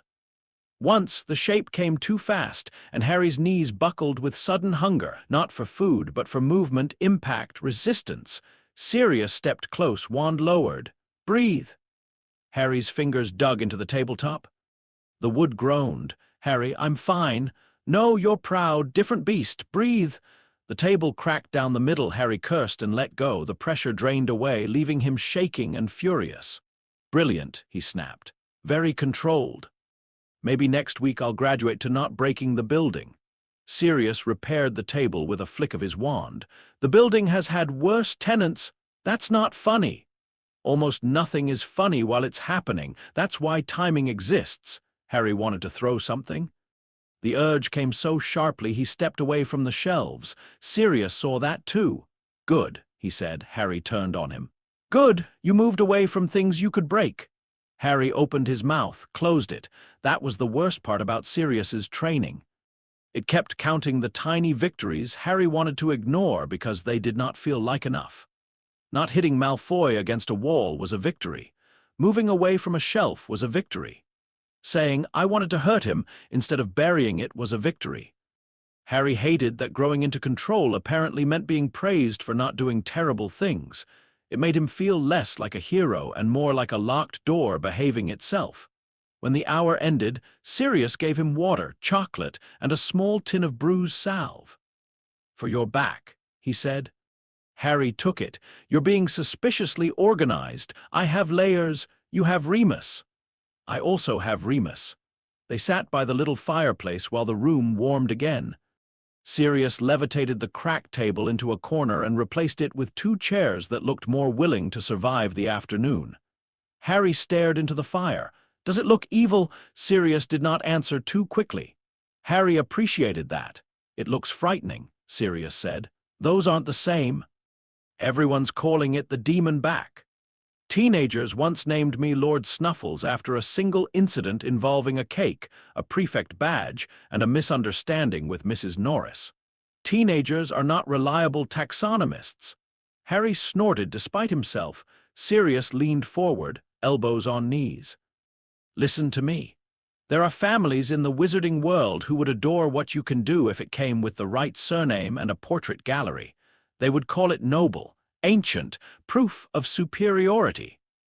They would write songs about your blood and pretend the fear was reverence." Harry's jaw tightened. "And there are people who will call it dark because they cannot control it," Sirius continued. "They will say monster because that is easier than saying they are frightened of a boy they cannot categorize." "What do you call it?" Sirius looked at the fire. "I call it yours." He said. Harry's throat went tight. "That means responsibility," Sirius added, because apparently the universe could not allow a moment to stay soft too long. Not shame. Responsibility, very different, much more annoying. Harry nodded slowly. Below the window, someone shouted in laughter. The ordinary sound made the room feel stranger, as if Harry and Sirius were sitting at the edge of two worlds. One full of sweets and school gossip, the other full of inherited strength and curses that could still cut him open. "What if responsibility isn't enough?" Harry asked. Sirius smiled without humor. "Then we cheat." Training became routine. Every Saturday, Harry came to the room above the tea shop. Sometimes Remus joined them, especially when the moon was far enough away that his face had color and his hands did not tremble. Remus took notes with a precision that made Harry feel like a rare creature without ever making him feel like a specimen. Sirius paced, interrupted, mocked terminology, and occasionally had good ideas he pretended were jokes. They learned several things. The undertow, as Remus began calling it, was not wand magic. The name came from one of his earlier explanations, and it stuck because Harry disliked it less than demon back, and Sirius refused to let anyone in the family use spine goblin. It did not respond to incantations. It did not leave magical residue in the room. It did not strengthen his spells. If Harry tried to cast while the tide rose too high, his wandwork actually became worse, blunt and shaky and overpowered in all the wrong ways. "Excellent," Sirius said after Harry's summoning charm ripped a cushion in half without summoning it anywhere. "You're still mediocre." "Thanks. I mean that lovingly. I know, that's what makes it rude." The undertow did not make him immune to pain. It made pain less persuasive. Minor jinxes faded against him. Blunt impact bothered him less than it should. Cuts still bled. Dark magic still burned. Healing potions worked normally, though Madame Pomfrey complained his muscles held tension like stubborn rope. It also cost him. That mattered most. After each controlled manifestation, Harry was exhausted. Not sleepy exactly, but hollowed out. His hands shook. His appetite became alarming. Once, after holding the demon-back shape for almost a minute under careful supervision, he slept for 14 hours and woke up angry enough to bite the first person who spoke. Unfortunately, the first person was Ron. "You look awful," Ron said. Harry threw a pillow at him. The pillow burst. Ron stared at the feathers drifting down between them. "Right, breakfast." Harry laughed until he nearly cried. Sirius called the cost good news. Harry called Sirius insane. Remus, annoyingly, agreed with Sirius. A cost means a limit. Remus said during one lesson, while Harry lay on the floor staring at the ceiling because his legs had briefly decided they wanted no part in standing. "A limit means we can map it." "Could we map it somewhere with more dignity?" Harry asked. "No," Sirius said. "Dignity slows learning." They also kept up wandwork. Harry resented this more than he expected. It felt unfair to practice shield charms after breaking through one by accident. It felt absurd to drill lumos, disarming charms, basic counters, and the kind of defensive footwork Neville was now somehow better at. But Sirius insisted. Remus insisted more quietly, which was worse. "Because some doors won't open to strength," Remus said one gray afternoon. Harry, sweating from a sequence of failed Protego attempts, lowered his wand. "That's metaphorical, isn't it?" "Not always." Sirius tossed a cushion at Remus. "He's been waiting all week to say that." Remus caught it. "I have." Harry wiped his forehead with his sleeve. "I broke Professor Merithort's shield." "You broke a shield designed to stop student spells," Remus said. "Not a curse anchored into stone. Not a ward keyed to blood. Not something without a body." Sirius's humor faded slightly. "And not the killing curse." The room went still. They had said it before. They kept saying it because some truths had to become instinct or they failed when needed most. The killing curse would kill Harry if it connected properly. No inherited strength could wrestle death after it had already touched the heart. Lily had saved him once through old magic, sacrifice, and a moment Voldemort had never understood. The undertow had woken a half-second too late to matter against that green light, and it would not matter now. Harry had nightmares about that sometimes, not of dying, of forgetting he could. "I know," he said. Sirius studied him. "Say it." Harry hated this part. "Sirius, say it." Harry took a breath. If the killing curse hits me, I die. No catching it, no tanking it, no dramatic last-second grit-your-teeth nonsense. If it hits, I die. Good! Feels cheerful. Feels necessary. It was. Harry knew it was. The more frightened people became of him, the easier it would be to believe fear meant truth. The whispers around Hogwarts had not faded. They had changed shape. Some students avoided him. Some wanted to see what he could do. A few younger Gryffindors looked at him like he had become something out of a storybook, which made Harry want to hide under the table more than the fear did. Stories were dangerous. In stories, strong people survived because the plot needed them. In real life, a curse did not care what chapter it was. The lesson came sooner than anyone expected. It was late November, on a Hogsmeade weekend cold enough to turn breath white. The village smelled of snow, chimney smoke, and sugar.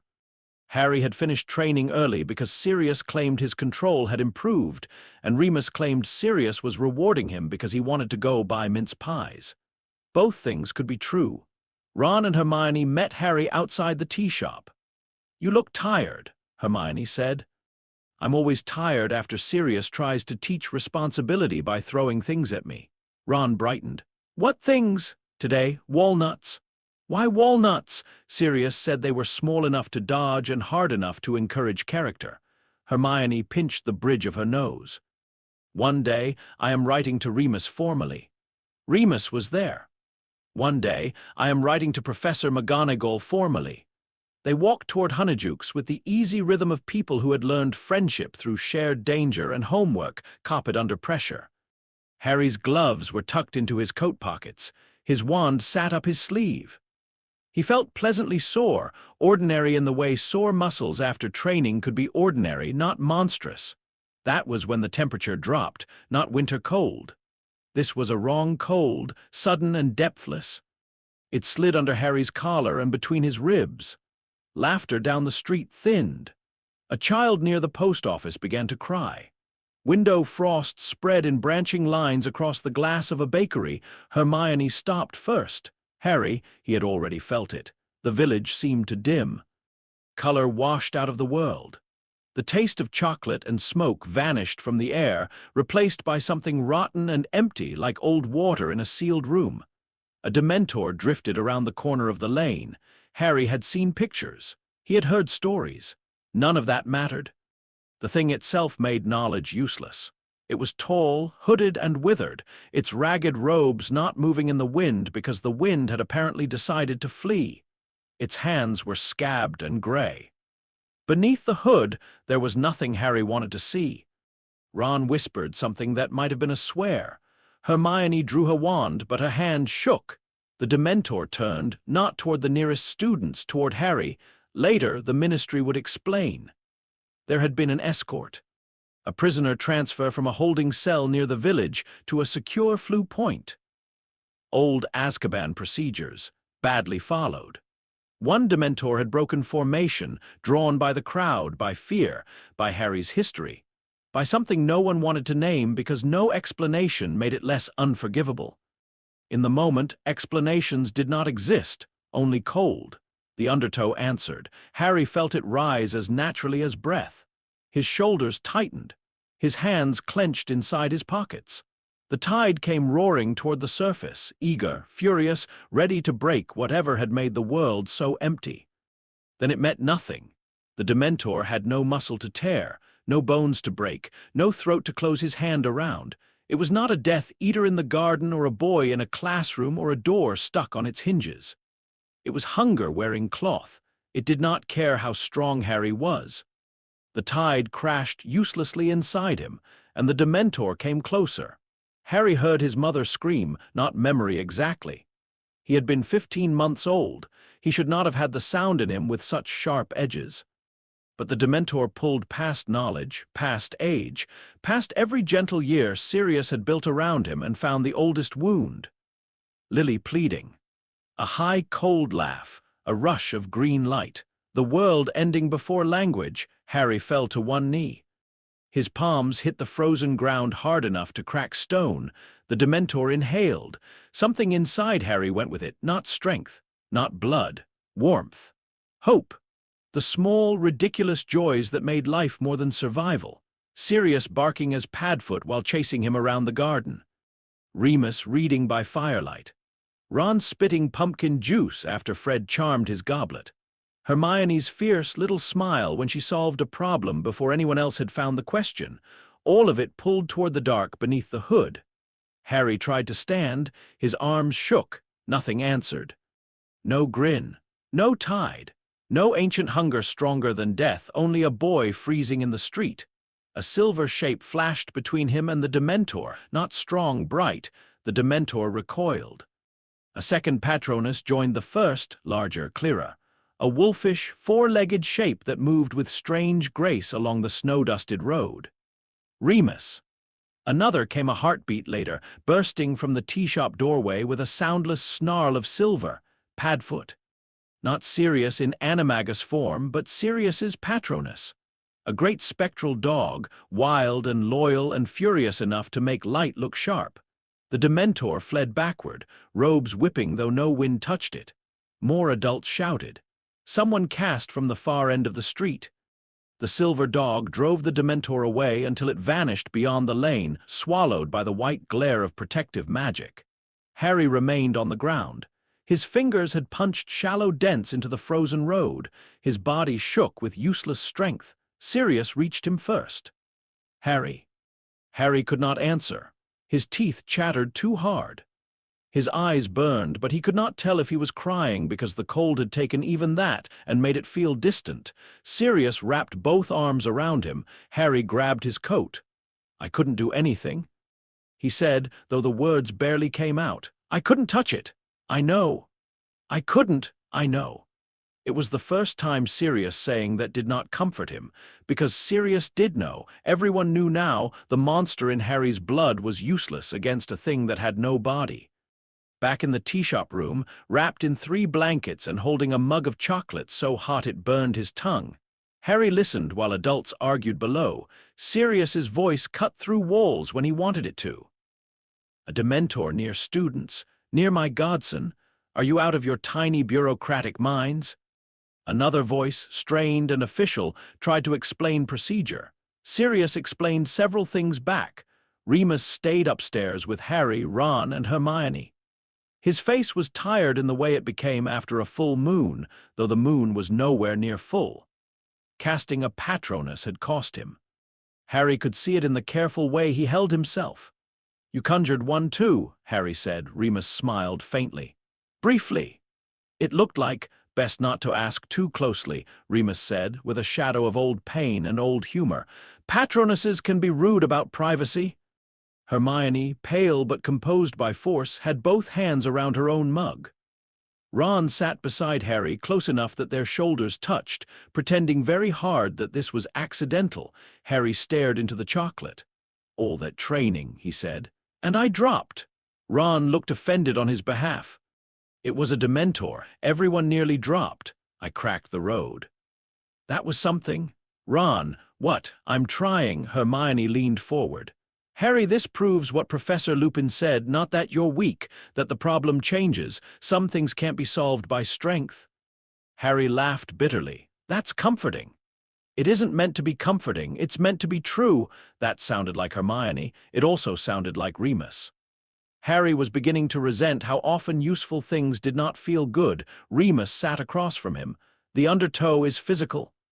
Dementors attack memory, emotion, the soul. You cannot punch starvation. You cannot grapple despair."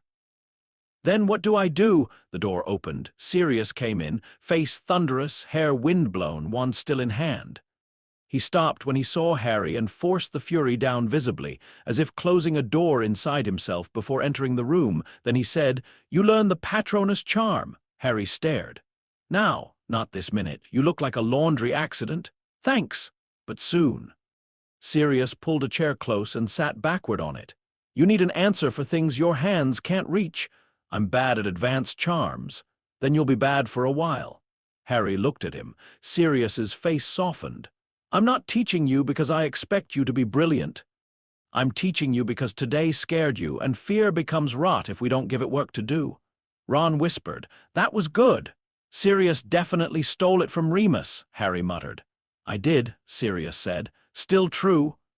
The first Patronus lesson happened 2 days later in an unused classroom at Hogwarts, because McGonagall had personally assured Sirius that if he attempted to move permanently into the castle, she would transfigure his motorbike into a tea cozy.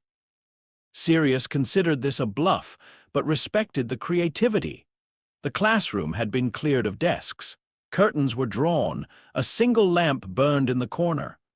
Remus stood by the door, not teaching this time, only watching with the careful attention of someone who knew better than most what Dementors could take from a person. Hermione and Ron had asked to come. Harry had expected Sirius to refuse. Sirius did not. He'll need witnesses who remember him trying, he said when Harry asked why. That made Harry look away. Sirius began with theory, which was suspicious, and therefore definitely Remus's influence. The Patronus is not happiness, Sirius said. Not exactly. Happiness helps, but plenty of happy fools couldn't cast one if a Dementor handed them written instructions. It's protection, self, memory with teeth, a piece of you that says no. Harry turned his wand between his fingers. Memory with teeth! I'm excellent at teaching. Remus coughed. Sirius ignored him. Choose something strong, not just pleasant, something that makes you want to stay yourself. Harry closed his eyes. Memories came, his first broom ride with Sirius running below him, shouting contradictory instructions and laughing when Harry crash-landed into a hedge. Remus asleep in an armchair, Harry at 5 carefully putting a blanket over him because the moon had been cruel. Ron offering him half a sandwich on the train first year without caring that Harry was famous. Hermione, petrified and then not, hugging him so hard he squeaked. The cottage kitchen. Birthday cakes. Padfoot's fur under his fingers while thunder shook the windows. He chose the back step. He was small in the memory. Maybe 6. Rain hammered the roof. He had woken from a nightmare about green light he did not understand. Sirius had transformed into Padfoot and climbed onto the rug beside his bed, enormous and warm and silent. No explanations, no questions, just presence. Harry had fallen asleep with one hand buried in black fur and the certainty that nothing would reach him without going through that dog first. Harry opened his eyes, expecto patronum. A thin silver mist spilled from his wand and vanished. Sirius nodded. Good! That was terrible. That was a beginning, different thing. They tried again and again. By the 10th attempt, Harry's wrist hurt. By the 20th, mist filled the air like breath on glass and then faded. By the 30th, frustration pressed behind his shoulders. The undertow stirred, offended by failure. Sirius noticed. Stop! I can do it! Not like that. Harry's jaw clenched. You don't know how I'm doing it. I know your shoulders. That cut through him more neatly than scolding would have. Harry lowered his wand. Sirius stepped closer. This isn't a wall. You don't break through it. You invite it out. That sounds stupid. Most magic does if you listen too closely. Harry wiped sweat from his forehead. The memory isn't enough. Then don't just remember what happened. Remember what it meant. Harry looked at him. Sirius tapped the wand lightly with 2 fingers. Not dog on rug, not thunder. What did that moment tell you? Harry swallowed. That I was not alone. The thought hit harder than he expected. He raised his wand again. The Dementor cold was not in the room, but his body remembered it. The hollow pull. The useless tide. Lily screaming from a place too old to be memory. Harry held that fear in one hand and the backstep memory in the other. Not alone. Expecto patronum. Silver burst from the wand. It was not a full shape, not yet, but it moved. A streak of light hit the far wall and turned, quick and four-legged, before scattering into mist. For half a second, Harry saw ears, a long back, paws racing over nothing. Ron whooped. Hermione clapped both hands over her mouth. Sirius stood very still. Harry's heart pounded. Was that a dog? Remus said softly. Sirius blinked too quickly. Needs work. Looked underfed. Harry laughed, and the silver mist brightened before fading. They practiced for weeks. The Patronus came slowly, stubbornly, and with none of the brutal ease of the undertow. That was good for Harry in ways he hated admitting. There was comfort in working for something and being bad at it for normal reasons. His body could frighten classrooms without permission, but this spell demanded patience. It demanded memory. It demanded that he choose protection over reaction every single time. The first time a full shape emerged, it was during a lesson after Christmas, with frost on the windows and Sirius pretending not to hover. Expecto Patronum! The silver dog leapt from Harry's wand. It was not exactly Padfoot. That was the first thing Harry noticed. It had Padfoot's size and wild forward motion, the unmistakable loyalty of a dog throwing itself between danger and home. But as it turned near the window, light stretched above its head for a heartbeat, forming the faintest suggestion of antlers before the shape settled back into canine lines. Sirius made a sound. Remus looked away. Harry lowered his wand. "What?" "Nothing," Sirius said badly. "That is the worst nothing I've ever heard." Remus recovered first. "Your father's Patronus was a stag."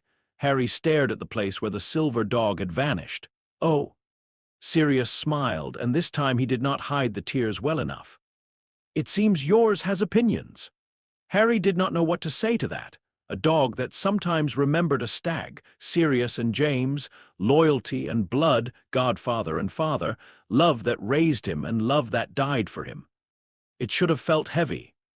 Instead, for the first time in months, the inheritance inside Harry did not feel like a weapon only. It felt like proof that he was made of more than the frightening parts. After that, the Patronus became part of him in a way school spells rarely did. Not easy. Never easy. But his, when whispers followed him in corridors, he thought of silver paws. When younger students stared at his gloves, he remembered the Patronus turning between dog and stag. When Malfoy watched him from the Slytherin table with fear sharpened into hatred, Harry reminded himself that letting go had been a choice too. The Ministry inquiry into the Dementor incident lasted exactly long enough for Sirius to threaten legal action. Dumbledore to express disappointment in language so polite it became dangerous, and Madame Bones to personally remove Dementors from all student-adjacent transport procedures in Scotland. Harry read the notice twice and felt no triumph. Only relief and the thin, bitter knowledge that rules often changed after someone had already been hurt. By spring, Hogwarts had found a new subject to devour, the Triwizard Tournament.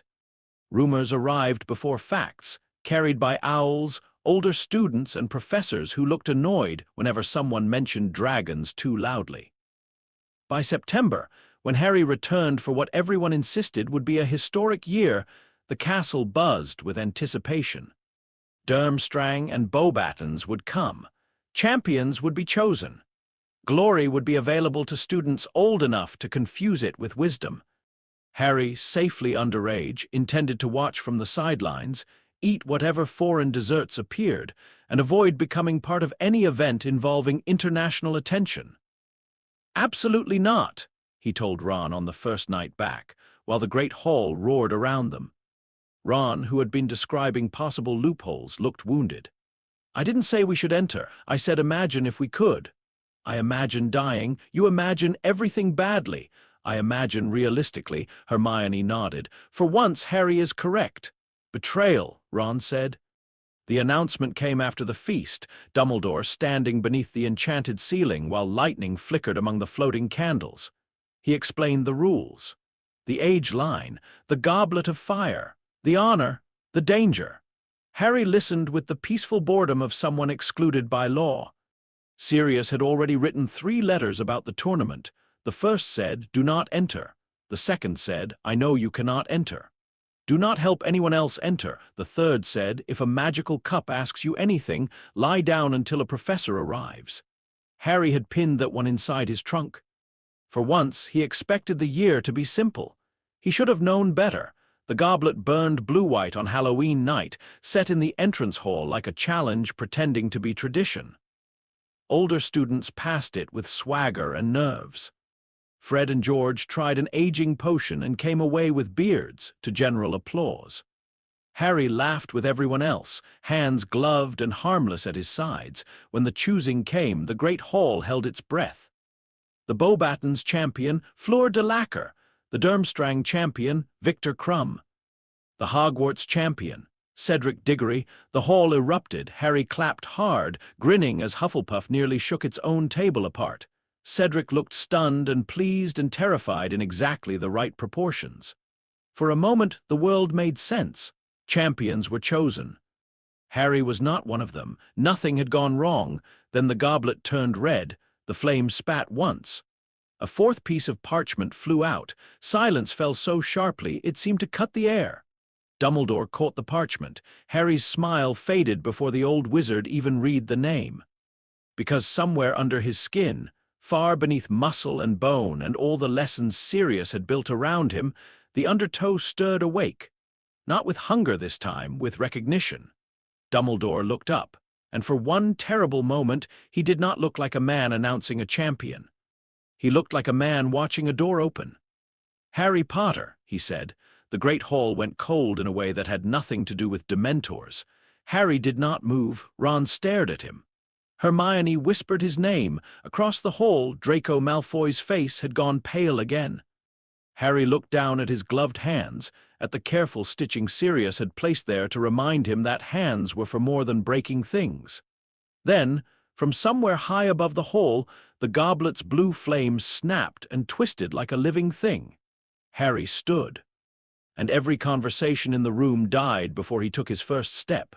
Chapter 4. The Mask of the Champion. For 3 full seconds after Dumbledore read his name, Harry Potter did not understand that everyone was staring at him. It was not because he was calm.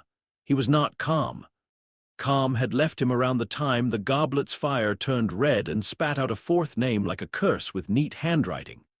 His heart had gone loud in his ears. The great hall had become too bright, too narrow, every candle flame sharp as a watching eye. Harry simply could not make the room make sense. He had not entered. He had not asked anyone to enter him. He had done what Sirius told him, which was rare enough that the universe should have rewarded the effort. He had avoided the goblet. He had laughed at Fred and George's beards from a safe distance. He had not touched the cup, breathed near the cup, insulted the cup, or made eye contact with the cup in a way a magical object might have interpreted as ambition. And yet Dumbledore stood at the staff table with Harry's name in his hand. The silence became heavier. Ron's face moved through confusion, disbelief, and something wounded too quickly for Harry to catch. Hermione whispered, "Harry, don't!" "I didn't," Harry said. But his voice was too soft for anyone beyond the Gryffindor table to hear. Dumbledore said his name again. Harry Potter. This time it was not an announcement. It was a summons. Harry stood because not standing would have made the hall worse. His gloves creaked as his hands curled at his sides. The sound was tiny under the weight of hundreds of students holding their breath, but Harry heard it. He heard too much now. Robes shifting, goblets touching wood, the faint hiss of the goblet's flame, the quick, nervous breathing of the first years nearest him. The undertow stirred under his skin. Not rising, not yet, but awake enough to notice the room as a cage. Harry breathed out slowly, just as Remus had taught him, and walked. Every table watched him pass. The Beauxbatons students stared openly, some with alarm, some with fascination. Durmstrang's boys leaned together and muttered. Victor Crumb's heavy brow lowered, not in accusation exactly, but in calculation. Cedric Diggory looked as stunned as Harry felt, which was more comforting than it should have been. At the Slytherin table, Draco Malfoy did not sneer. That worried Harry more than if he had. Malfoy watched him with the pale, tight expression he had worn after the defense classroom. Beside him, several Slytherins whispered behind their hands. They did not look angry. They looked hungry for gossip and afraid of what gossip might cost if spoken too loudly. Snape's face held enough contempt to be familiar. McGonagall's held something worse. Fear carefully disguised as discipline. Harry reached the staff table. Dumbledore's eyes met his. They were not twinkling. "Through the door, Harry," he said quietly. Harry almost laughed, of course, even now. Another door. He went into the side chamber where the chosen champions waited. Fleur de Lacre stood by the fireplace like a silver blade in silk, beautiful enough to make the room feel underdressed. Victor Crumb hunched near a chair, broad and silent, looking irritated at the existence of walls. Cedric turned when Harry entered, relief and confusion fighting across his face. "Harry," Cedric said, "what happened?" "I don't know." That was the only honest answer he had, and it sounded useless the moment it left his mouth. Fleur's eyes flicked over him. "You're too young." "Not news to me." Crumb grunted. "You put name in?" No, no one answered. The door slammed open behind him. A storm of adults entered at once. Madame Maxime looked insulted on behalf of France. Karkaroff looked frightened in a way that made him nastier, which Harry distrusted immediately. Ludo Bagman looked as if some unexpected entertainment had improved his evening. Crouch looked like law-given cheekbones. McGonagall looked ready to hex the room into silence. Snape looked ready to start with Harry and see where the mood took him. Moody was not there. In this version, the famous Exorer had never accepted the defense position. But Professor Merithort came in behind Dumbledore, sharp-eyed and pale, and Harry found he preferred her presence to any legend. "Did you put your name into the Goblet of Fire?" Dumbledore asked. His voice was controlled, too controlled. Harry's jaw tightened. "No. Did you ask an older student to do it for you?" "No." "Did you use any object, spell, or inherited ability to circumvent the age line?" That last phrase landed hard. Harry felt every adult in the room hear it. Inherited ability. Not magic, not exactly, not something anyone understood. A possibility placed on the table because no one could afford to ignore it. Harry's hands curled again. "No," he said. "And if you're asking whether my back wrote my name on a bit of parchment and threw it into the goblet, I'd love to know how." Cedric made a strangled sound.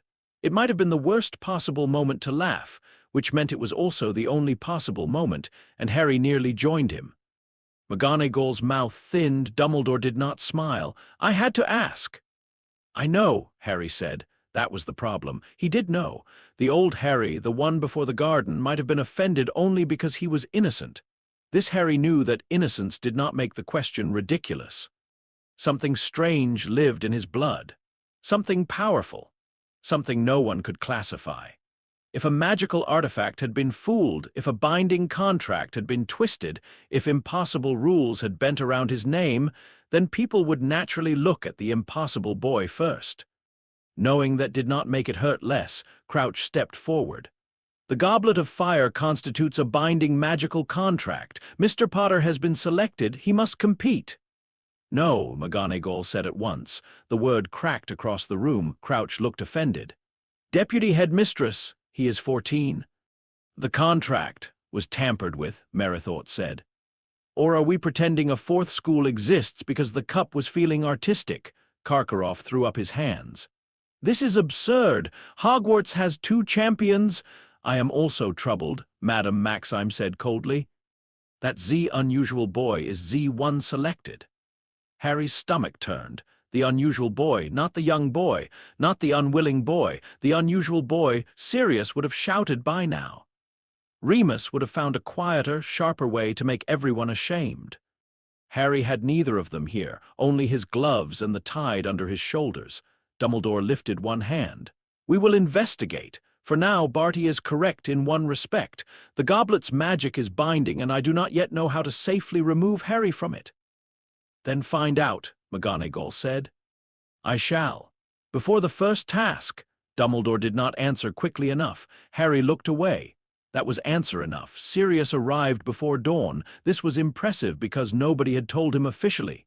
Harry suspected McGonagall. Sirius claimed godfather instincts.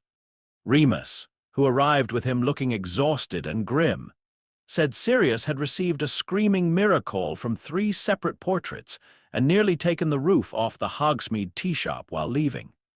They met in Dumbledore's office, where Fawkes watched the argument with the serene expression of someone who knew fire made excellent exits. "He is not competing," Sirius said. Crouch had gone. Bagman had gone. The foreign heads had gone to file their outrage with the proper amount of national dignity. Only Dumbledore, McGonagall, Merithort, Sirius, Remus, and Harry remained. "I am attempting to determine whether that is possible," Dumbledore said. "Attempt faster." "Sirius," Remus murmured. "No, Moony. Not this time." Sirius pointed at the window as if the tournament lurked outside waiting to be punched. Someone put his name in a death contest, a magically binding one. That is attempted murder wearing ceremony.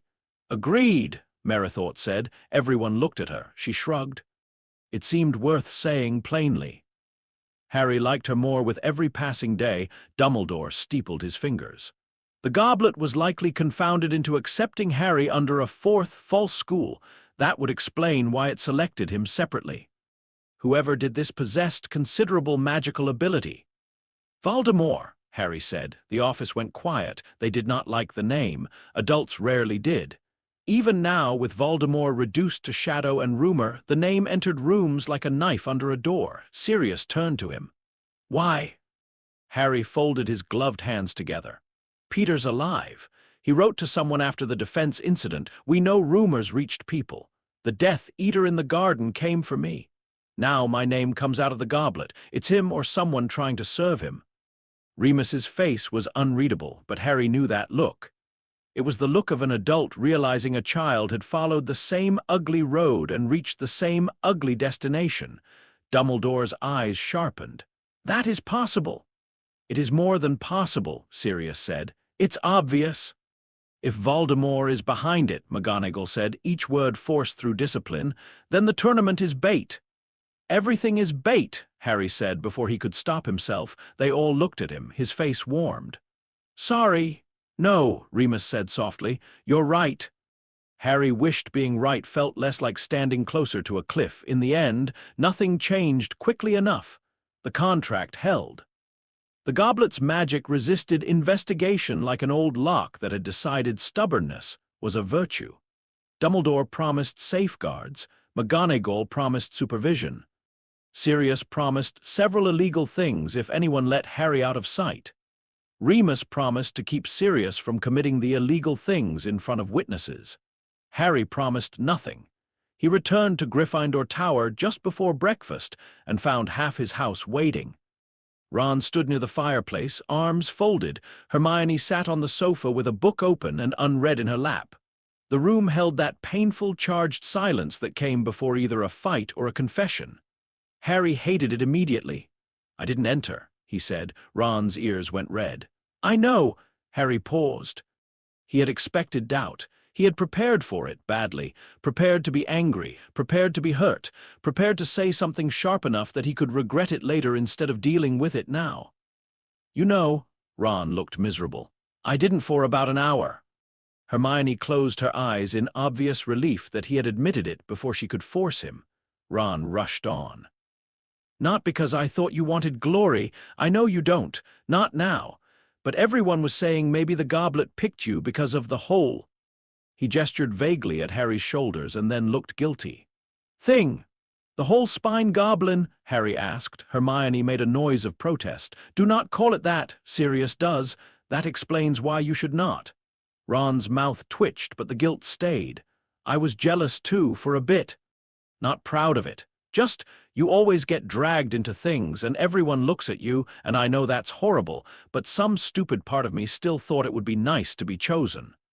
Then I remembered chosen usually means nearly dead with you. Harry stared at him. That was perhaps the most Ron apology possible, honest, uncomfortable, slightly insulting, and generous at the core. Yeah, Harry said. Chosen's overrated. Ron nodded. Completely. Hermione stood and hugged him. Harry returned it carefully, though she had stopped flinching months ago and would have been offended if he treated her like glass. Over her shoulder, he saw several Gryffindors watching. Dean looked worried. Seamus looked suspicious but uncertain. Neville gave him a small nod. Fred and George exchanged a look that meant mischief was being considered for emotional support. By lunch, badges appeared, not the cruel ones Slytherins made in Cannon's crueler shape. Fred and George got there first. Potter didn't enter, but he'll probably break the task anyway. If tapped, the badge changed to, ask him about the gloves at your own risk. Hermione called them tasteless.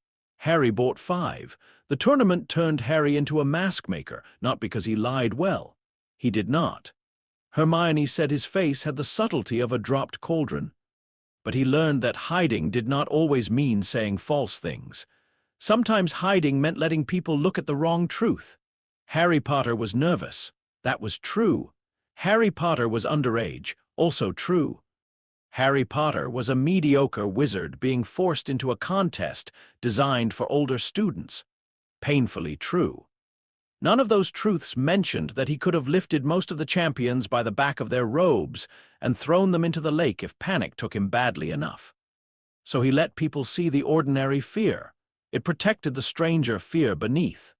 Rita Skeeter arrived like a disease with lipstick. She cornered the champions after the wand-weighing ceremony, her acid-green quill already trembling with excitement. Harry disliked her before she opened her mouth.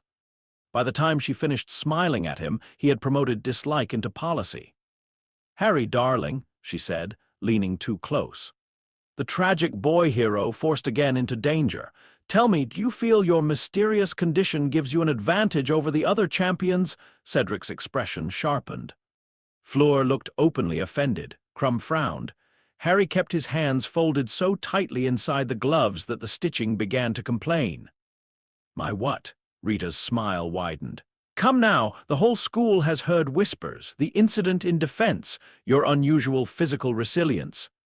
Some say you're not entirely human." Hermione made a furious sound from somewhere behind the gathered crowd. Harry thought of Sirius. Labels can cage. He thought of Remus.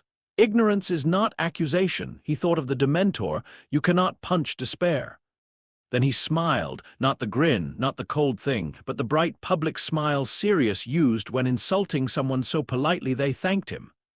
"Some say reporters write better when they know what they're talking about," Harry said. "We all live in hope." Cedric coughed into his hand.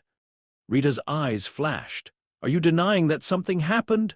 "No, something happened. Draco Malfoy used a dark curse in class and got dropped on a mat. Odd how that part keeps getting smaller in the retelling." A few students nearby murmured. Rita's quill scratched furiously. Harry leaned in slightly. "You can quote me on that." The article the next day was titled "The BOY Who Hides." Harry Potter's secret power. It was mostly nonsense. It suggested Harry's guardians had concealed a possibly volatile magical condition from the public, that Dumbledore had knowingly allowed a dangerous student to remain at Hogwarts, and that the Triwizard Tournament might finally reveal whether Britain's favorite orphan was miracle, menace, or both. Sirius sent a letter made of 4 separate pages. The first was legal threats. The second was personal insults. The third was a detailed critique of Rita Skeeter's prose. The fourth simply said, "You handled her well. Proud of you. Still want to bite someone." Harry kept the fourth. The first task was announced only in the way dangerous things were announced at Hogwarts. Through adult secrecy so transparent that every student knew something awful was coming by breakfast. Dragons. Harry learned from Hagrid, as he had in another version of the story. Though this time Sirius came with him under a disillusionment charm and muttered every swear he knew in 3 languages when the first dragon reared against its chains. The Hungarian horntail thrashed black and terrible in the firelight, spiked tail lashing, wings beating hard enough to make handlers stumble. Its roar hit Harry in the chest like a thrown door. The undertow woke instantly, not fear, challenge. Harry's fingers flexed inside his gloves. The dragon smelled of heat, scales, smoke, and old animal fury. Every part of the strange inheritance under Harry's skin leaned forward as if it had finally seen something in the world large enough to answer it properly. Sirius grabbed his arm, not hard. He did not need to. The contact was enough. "No," Sirius said. Harry blinked. The tide pulled back by inches. "No what?" Sirius's face was pale in the dragonfire. "Whatever your shoulders just thought." "I didn't." Harry swallowed. Across the enclosure, the dragon snapped at a handler and nearly took off his arm. Harry looked at the creature and knew with a terrible certainty that if he let the undertow rise fully, he could cross the ground faster than the handlers expected. He could get under the neck, avoid the tail, take the jaw, break something important. It would not be safe. Fire would burn him. Claws would cut him. The dragon was not trivial, but the raw arithmetic in his blood did not see an impossible beast. It saw weight, angle, bone. That frightened him more than the dragon. "I won't," he said. Sirius studied him. "You can't be seen doing that." Harry laughed once softly. That's your concern, one of them. The other is that if you wrestle a dragon at 14, Remus will blame me. Fair, Sirius did not smile. Listen, the task is to get the egg, not beat the dragon, not prove you could, not answer whatever part of you wants to test itself. Harry watched the Horntail's fire wash orange across the night. Strength gets you through the door. What you do once you're inside, Harry murmured. Exactly. So I need to look like a wizard. You need to survive like Harry, Sirius said. Looking like a wizard is optional. Looking like a monster is not. That became the problem. The ordinary solution was a summoning charm for his broom. Hermione pushed that idea first because it had elegance, precedent, and the advantage of not requiring Harry to touch a dragon. Harry practiced until his throat hurt and his patience died. By the end of the week, he could summon his firebolt from the dormitory to the Quidditch pitch in under a minute, provided no one interrupted him, mocked him, or existed nearby in a distracting way. That's progress, Hermione said. My broom hit a suit of armor on the way. A minor navigation issue. It apologized to the armor. Your broom did not apologize. The armor demanded satisfaction. Ron looked up from his notes. I'd watch that duel. But Harry knew the summoning charm alone was not enough. The Horntail was too aggressive, too fast. Its eggs were placed where flight would help but not solve everything. He could dodge fire on a broom, perhaps. He was a good flyer. But if the dragon clipped him, if the broom failed, if panic brought the undertow up in front of half the wizarding world, the task would become the least of his problems. So he built a compromise. It was not brilliant magic. That was important. Harry did not suddenly become a prodigy because danger demanded it. The plan used simple things layered carefully. The summoning charm, a smoke pellet from Fred and George, a shield charm anchored to a charm Hermione modified onto the back of his left glove, and a muggle trick Remus taught him involving thrown weight and misdirection. You are essentially planning to cheat by being less impressive than you could be, Remus said during practice. Harry tied a weighted pouch to a rope and threw it across the garden. It wrapped around a post and pulled tight. I'm calling it strategy. Sirius, watching from the fence, looked deeply moved. That's my boy. Hermione worried the plan was too physical. Ron thought it was brilliant because it involved a rope smoke and the phrase, "Don't get set on fire," written 3 times in Harry's notes. McGonagall, when informed of only the legal parts, closed her eyes and asked whether she wanted details. Harry said probably not. She gave him a long look and said, "Try very hard not to make me regret that answer." The day of the first task arrived cold and sharp. The stands were packed. The noise pressed against the arena walls.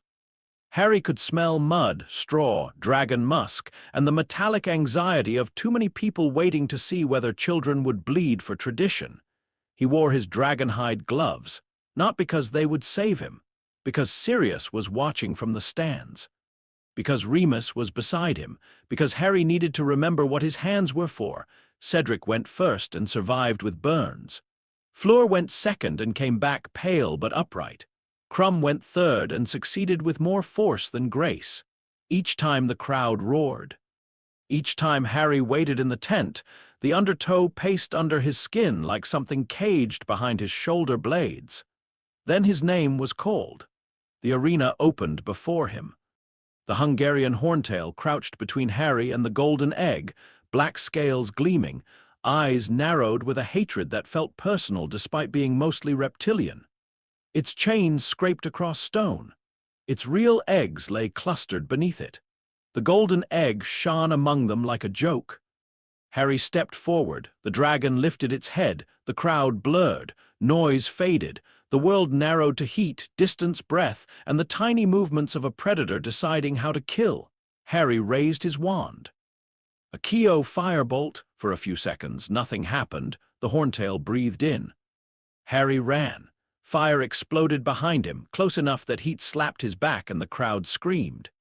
He threw himself behind a boulder, robes smoking at the edge. The broom came whistling over the arena wall and slammed into his hand hard enough to bruise.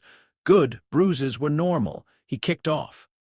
The first part looked like a standard broom tactic because it was won. Harry flew low, fast, and desperate, forcing the dragon's head to track him away from the clutch. The horntail lunged. Its tail smashed a stone outcrop where Harry had been half a second earlier. He banked hard, felt the broom complain, and released the smoke pellet. Gray smoke burst across the arena. The crowd vanished. The dragon roared, furious. Harry dropped from the broom, not far, not visibly impossible, just enough to land behind a broken stone where the smoke hid the exact movement. His knees took the impact too easily. He forced himself to stumble because champions stumbled.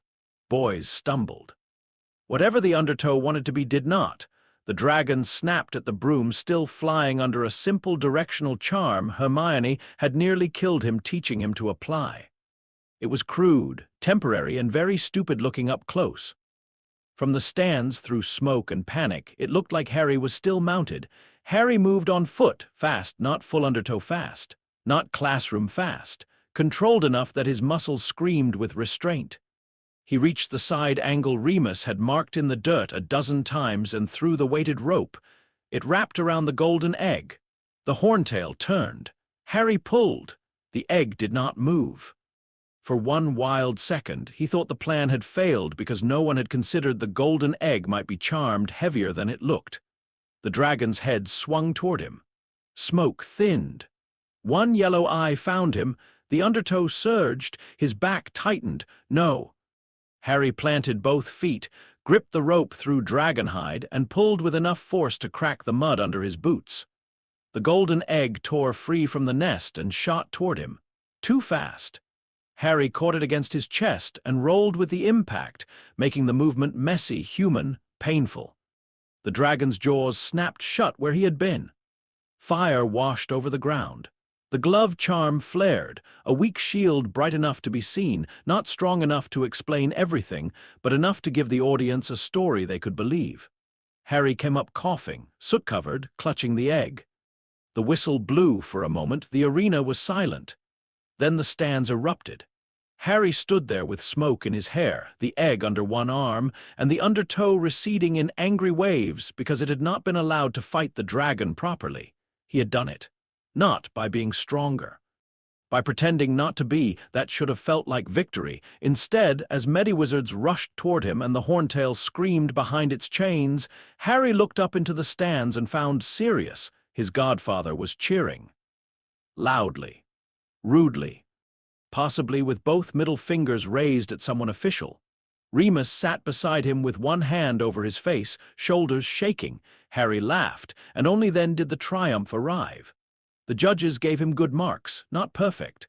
Crumb had been cleaner in parts. Fleur had shown more elegance. Cedric had taken a clever risk. Harry's performance looked reckless, improvised, and impressive in a way that fit what people already thought of him. No one official seemed to suspect that the most important part of the task had been everything he had not done. Almost no one. In the stands, a man with thinning hair, soft hands, and a ministry visitor badge watched Harry leave the arena. His name was Eustace Gribble. He worked in games and sports logistics, filed forms no one read, and had spent 3 years being so uninteresting that people trusted him with doors. He had no dark mark. He had no criminal record. He had, however, a brother who died in Azkaban and a mother who still set a place for the Dark Lord at Christmas because grief had curdled into worship. Eustace had been asked to watch Harry Potter. He had expected arrogance, cheating, perhaps a visible burst of whatever rumor called the demon back. What he saw was worse. The boy had hidden, not failed. Not panicked. Hidden. The dragon's head had turned toward the wrong target at precisely the wrong moment. Potter had crossed ground through smoke faster than a boy should. The rope had snapped tight with force no simple tug could explain. The shield charm on the glove had flared theatrically after the hardest part was already done. Eustace understood theater. His job was mostly making danger look organized. Potter had given the crowd a story. That meant Potter knew there was another story to conceal. By evening, while Hogwarts celebrated and Rita Skeeter wrote adjectives into weapons, Eustace Gribble sat in a rented room in Hogsmeade and composed a letter with shaking hands. He did not use names.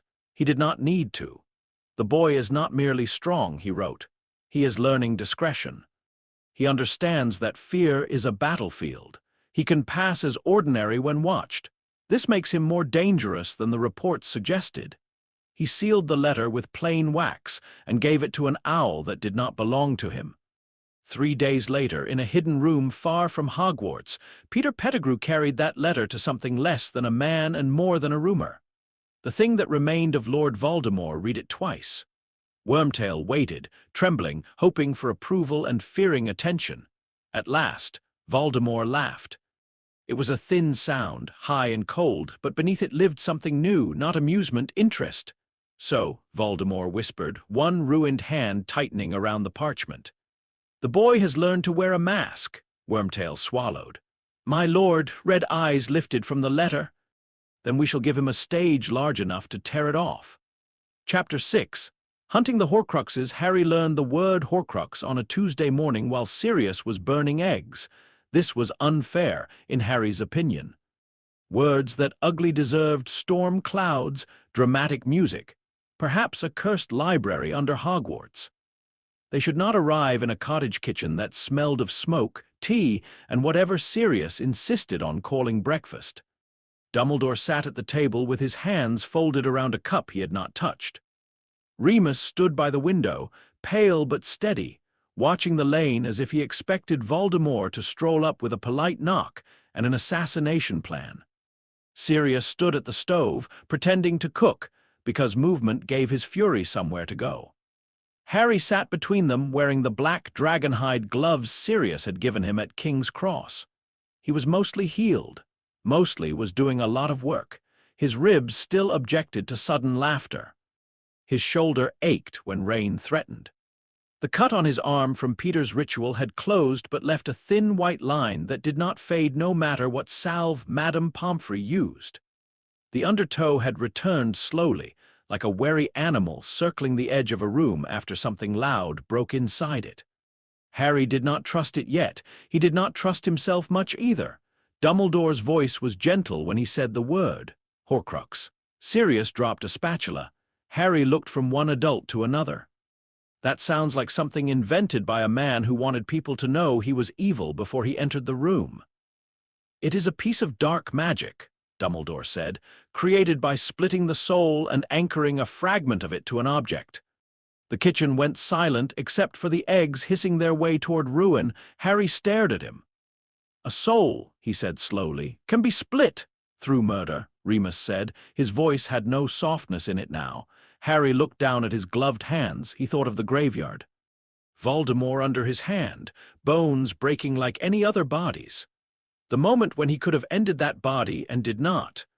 The shame of letting go had lessened in the weeks since, not because he had forgiven himself fully, but because everyone he trusted kept placing the truth in front of him until he could no longer look away. Killing the body would not have killed Voldemort. Not while pieces of him remained hidden elsewhere. "How many?" Harry asked. Dumbledore's eyes darkened. "I believe he intended 7 pieces of soul in total, 6 Horcruxes with the remaining portion housed in his body." Sirius turned from the stove. "You believe?" "I have evidence, not certainty." "Evidence you sat on." "Sirius," Remus warned. "No, Moony, I'm curious. Was there a reason we didn't tell Harry before Voldemort used his blood to climb out of a cauldron?" Dumbledore accepted the anger without flinching, which annoyed Harry because flinching would have made Sirius feel better. "The first confirmed Horcrux was the diary Harry destroyed in his 2nd year," Dumbledore said. "Before that, I had suspicions. Afterward, I had a fear. It was only when Voldemort returned and survived what should have been catastrophic bodily damage that fear became certainty." Harry's stomach tightened. The diary, he had not thought about it in months, maybe longer. He had tried not to, a girl dying slowly because a book whispered to her, a basilisk sliding through pipes. Hermione petrified in a hospital bed, Fawkes's tears, a fang in his hand. Black ink bleeding like blood, and something else, something he had not had words for then. "Cold," Harry said. Everyone looked at him. He frowned, chasing the memory. "The diary smelled cold, not like ice, like wrong, like a held breath that never lets go." Dumbledore went very still. Remus turned from the window. Sirius forgot the stove entirely. Harry touched the old scar on his arm where the basilisk fang had almost killed him. I thought it was the chamber. Damp stone, dead things, fear. But in the graveyard, Voldemort had it too. Not exactly the same, more spread out. Thinner and stronger at once. Dumbledore leaned forward. You can sense them. I don't know. Not sense, Remus said carefully. Smell. Harry looked at him. Remus had the expression he wore when a horrifying fact had become useful enough to respect. Werewolf, Remus said, tapping his own nose lightly. Trust me when I say the difference matters, Sirius muttered. Of course the soul murder objects smell bad. Why wouldn't they? Harry almost smiled. Almost. Dumbledore's gaze sharpened. This may change everything. Harry did not like the way he said it. Sirius heard it too. His voice went cold. He is not a hunting dog. No, Dumbledore said softly. He is not. Then remember it before you finish that thought. I intend to. Harry looked between them. I want to help. Sirius shut his eyes. Remus's face tightened. Dumbledore said nothing. Harry sat straighter, ignoring the pull in his ribs. He came back using my blood. He's hunting me anyway. He'll keep coming. If there are pieces of him hidden and I can find them, then I'm not staying home while everyone else risks dying for me. For you, Sirius snapped. This is not for you, Harry. Voldemort is everyone's problem. Yes, Harry said, and he made himself mine when he cut me open in a graveyard. The spatula in Sirius's hand bent, not by magic, by grip. Harry looked at it. Sirius looked too, then laughed once without humor and put it down very carefully. Seems restraint runs in the family now, Remus murmured. Sirius gave him a look that might have killed a weaker man. Dumbledore's mouth softened briefly, but the gravity did not leave his eyes.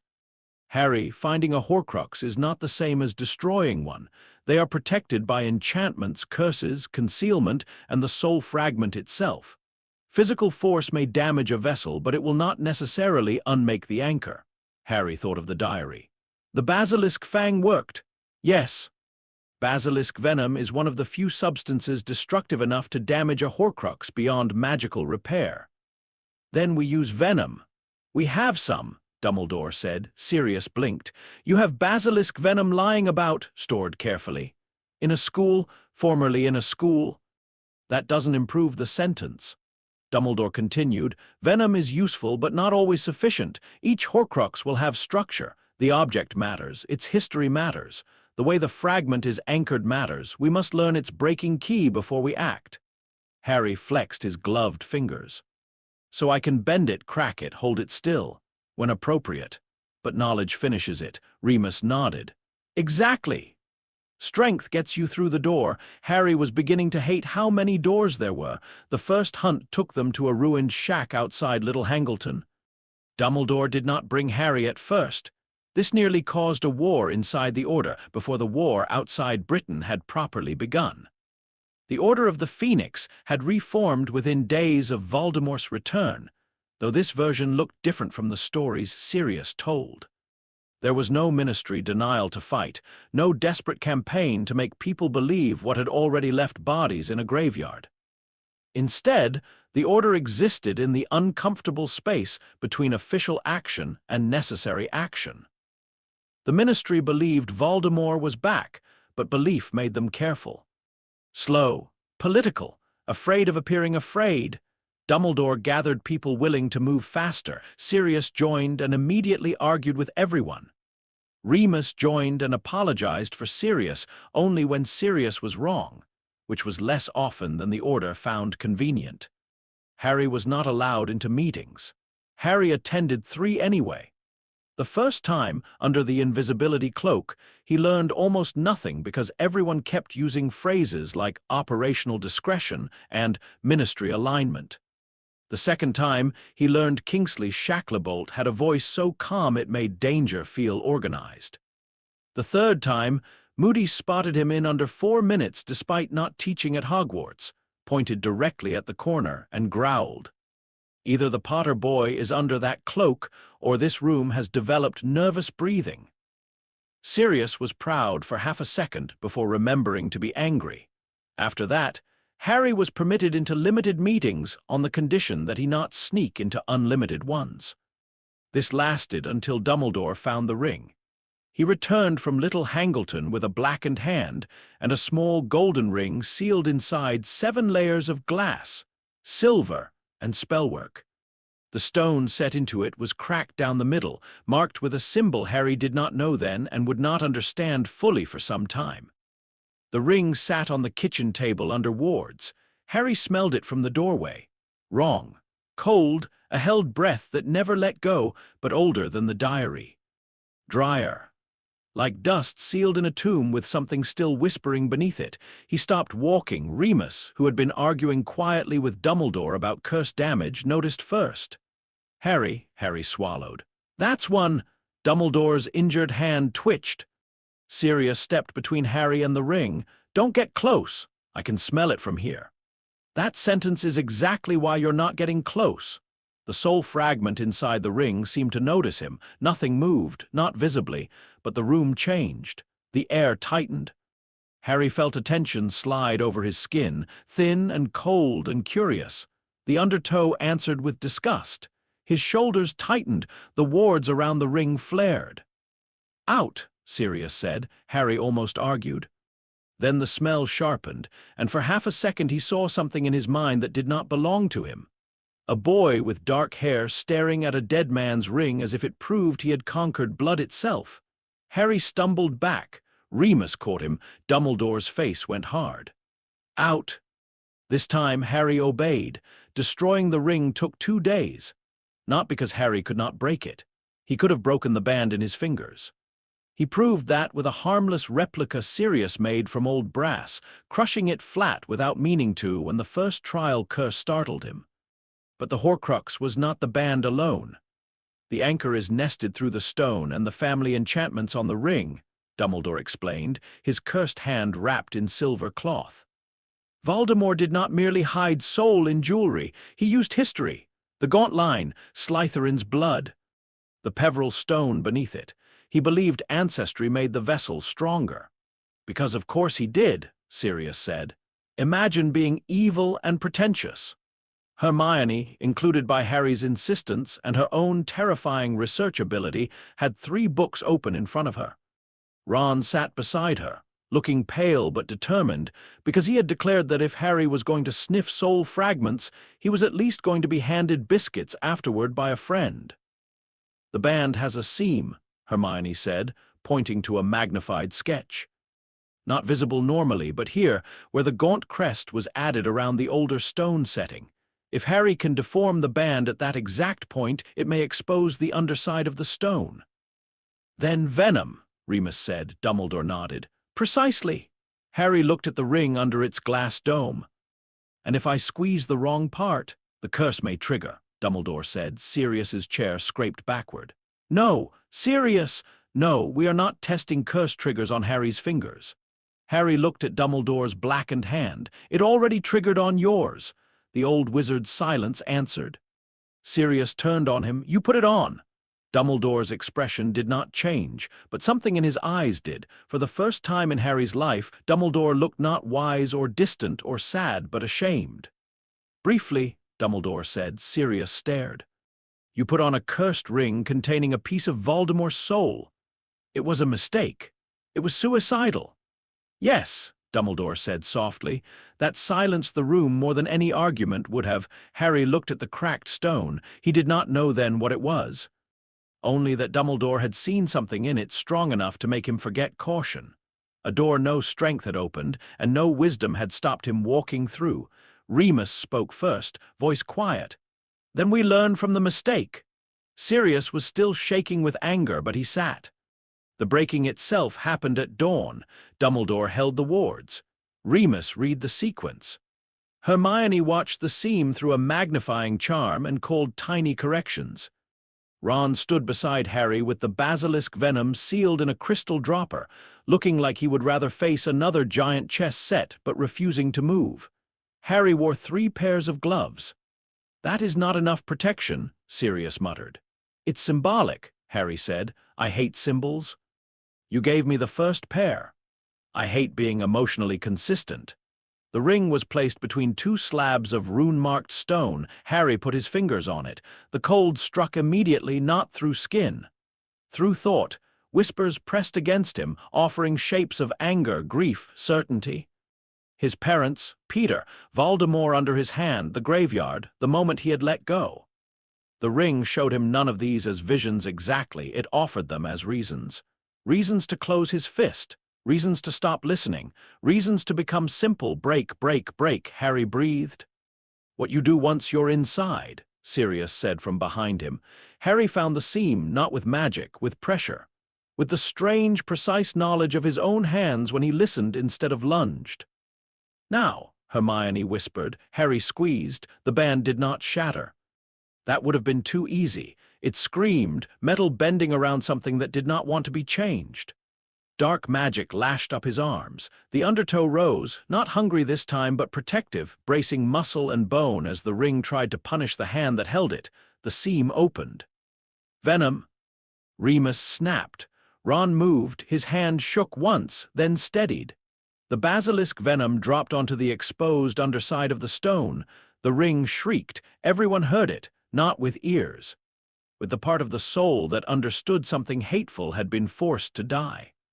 Harry held on until the stone cracked fully and black smoke poured out, twisting into the suggestion of a face that looked furious, young, and afraid. Then it vanished. The cold smell disappeared. Harry collapsed backward into Sirius, who caught him with both arms. Ron sat down hard on the floor. I hate jewelry now. Hermione laughed shakily, then cried, then looked offended at herself for doing both.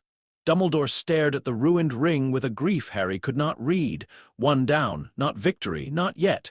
But something in the world had become lighter by a fraction. The second Horcrux was a locket that did not want to be found. Dumbledore knew part of the story. A cave by the sea, an orphanage trip. A place Voldemort had marked before he ever became Voldemort. He believed the locket had been hidden there. The cave took 3 weeks to reach safely, not because anyone lacked directions, but because Voldemort had layered the approach with old magic that punished impatience. Harry was not allowed on the first scouting mission. This time, he did not sneak after them. He waited. Waiting was harder than breaking things. When Dumbledore, Sirius, and Remus returned from the cave, soaked, exhausted, and carrying a locket that smelled wrong but not wrong enough, Harry knew before anyone spoke. Fake, he said. Sirius, dripping seawater onto the cottage floor, closed his eyes. I was hoping you wouldn't say that. Harry took one step closer. The object held a trace. Cold, yes, but stale. Like a room where something terrible had been stored and then removed. Inside was a note signed with initials. R.A.B. Research became war by other means. Hermione attacked the initials like they had personally offended her.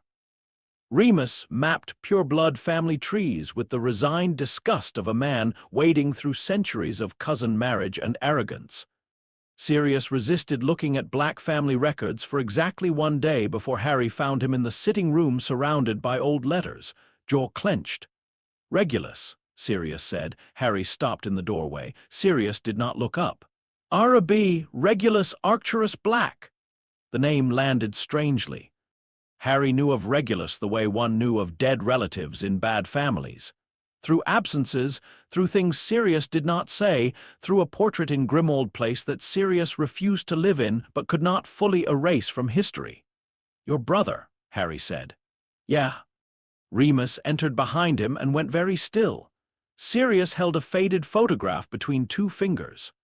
A younger Sirius scowled at the camera beside a smaller boy with neat hair, careful posture, and eyes that looked as though they had learned obedience before joy. He joined them, Sirius said. The Death Eaters. Took the mark. Believed all the old poison, or wanted to, or thought belief would make Mother love him. I don't know. He died before I could ask. Harry said nothing. Sirius's mouth twisted. And maybe, somehow, the stupid little idiot stole from Voldemort before he did. The locket had gone to Grimmauld Place. Of course it had. The house Sirius had rejected became necessary anyway. They entered under layers of protection, Sirius pale with old hatred, Remus beside him, Harry behind them wearing gloves that suddenly felt very small. Grimmauld Place was exactly as Harry imagined and worse. Dark walls, heavy curtains, silver polished by resentment, portraits that muttered until Sirius threatened them with creative fire. The house smelled of dust, old magic, and family pride gone rotten. Harry hated it immediately. But beneath all of that, faint and cold, came the held-breath smell. "Here," he said at the drawing-room door. They searched for hours. The locket was not in a display case or hidden behind a portrait. It was in a cabinet among things too ugly or cursed to throw away carelessly. A heavy golden locket marked with a serpentine S, sitting like an insult among tarnished silver. The moment Harry touched the cabinet handle, the soul fragment woke. Images slammed into him, Sirius laughing at 11 and crying at 16 where no one saw. Regulus alone in a dark room. Lily falling. Voldemort smiling. Harry's hand around Voldemort's throat, a world that would never stop fearing him. A simple answer, hold tighter, break first, make them all quiet. Harry ripped his hand back, Sirius had his wand out. "Harry, it talks," Harry said. Remus's face tightened. "Do not listen." "Wasn't planning to." The breaking key came from Regulus, not directly. The dead rarely left instructions where guilt could use them neatly. But Creature, the Black family house elf, remembered. He remembered the cave, the potion, the locket, Regulus's order. A story pulled out between sobs, anger, and the kind of loyalty no one in that house had deserved, until one frightened young man tried too late to be brave. Sirius listened like a man being punished. When Creature finished, Sirius sat on the floor of his childhood drawing room and covered his face. Harry sat beside him. For once, there was nothing useful to say. The locket's weakness was not metal, it was opening. "The soul is anchored inside the locket's interior charm," Hermione explained later at the cottage, voice hoarse from reading. "If we crush it shut, we may only seal it deeper. If we tear it apart without opening it, the defensive enchantments could rebound." "So we open it," Ron said. "It requires Parseltongue." Everyone looked at Harry. He looked back. "I can't." Silence. In another life, perhaps, Harry might have spoken snake because part of Voldemort had lived in him. Here, his blood had not tolerated the fragment. The healer had said it when he was a baby. No foreign soul attachment. Only himself. Only himself meant no Parseltongue. That comfort had teeth now. Dumbledore eventually solved it through memory and mimicry. He had heard Voldemort speak Parseltongue once, long ago, and though he could not truly speak the language, magic was sometimes less interested in fluency than intent wrapped around sound. It took 16 attempts, and nearly lost Remus a finger when the locket snapped like a living jaw. On the 17th, it opened. The voice that came out knew everyone's wounds. It called Sirius a failed brother and Harry a better monster than man. It told Remus he brought ruin to every home that let him in. It told Hermione that cleverness would not save her from blood people valued less. It told Ron that one day Harry would outgrow ordinary friends and call it destiny. Ron went white. Harry stepped forward. "No," Ron said. Harry stopped. Ron's hand shook as he picked up the basilisk fang. The locket laughed with Harry's voice. Ron's jaw clenched. "Shut up!" He drove the fang down. The locket died screaming. Afterward, Ron threw up in the garden. Hermione went with him. Remus sat alone for a long time. Sirius took the ruined locket outside and buried it under a tree with Regulus's name carved into a flat stone, because there was no body, no grave, and perhaps no forgiveness, but there could be witness. Harry stood beside him until the sun went down. 2 Horcruxes destroyed since the graveyard. 3 if they counted the diary. The war noticed, so did the Ministry. At first, surveillance came dressed as concern. 2 auras near the lane. A polite request for regular health evaluations. A Ministry liaison assigned to coordinate protective logistics. Around Harry, as though danger became safer when given paperwork. Madame Bones remained direct, but not all of her colleagues shared her honesty.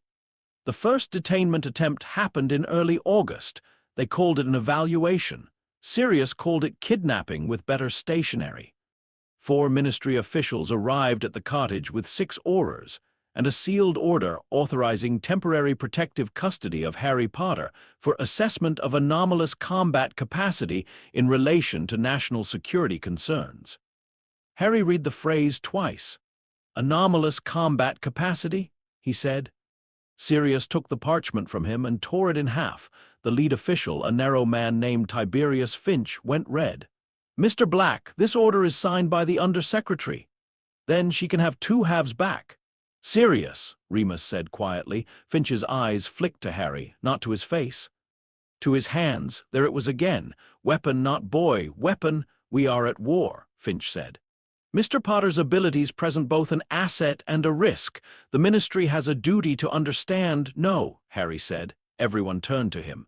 The undertow did not rise. That surprised him.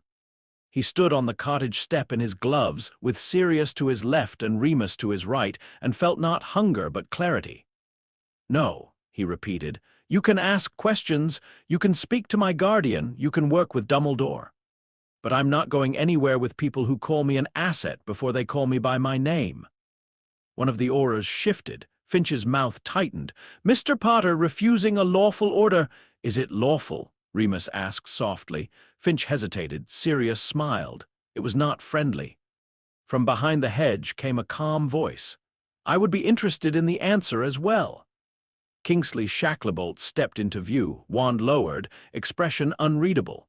Beside him stood Madam Bones. Finch looked as if his stomach had left the conversation. Bones took the torn parchment from Sirius, examined both halves, and sighed. "This order was not authorized by my office."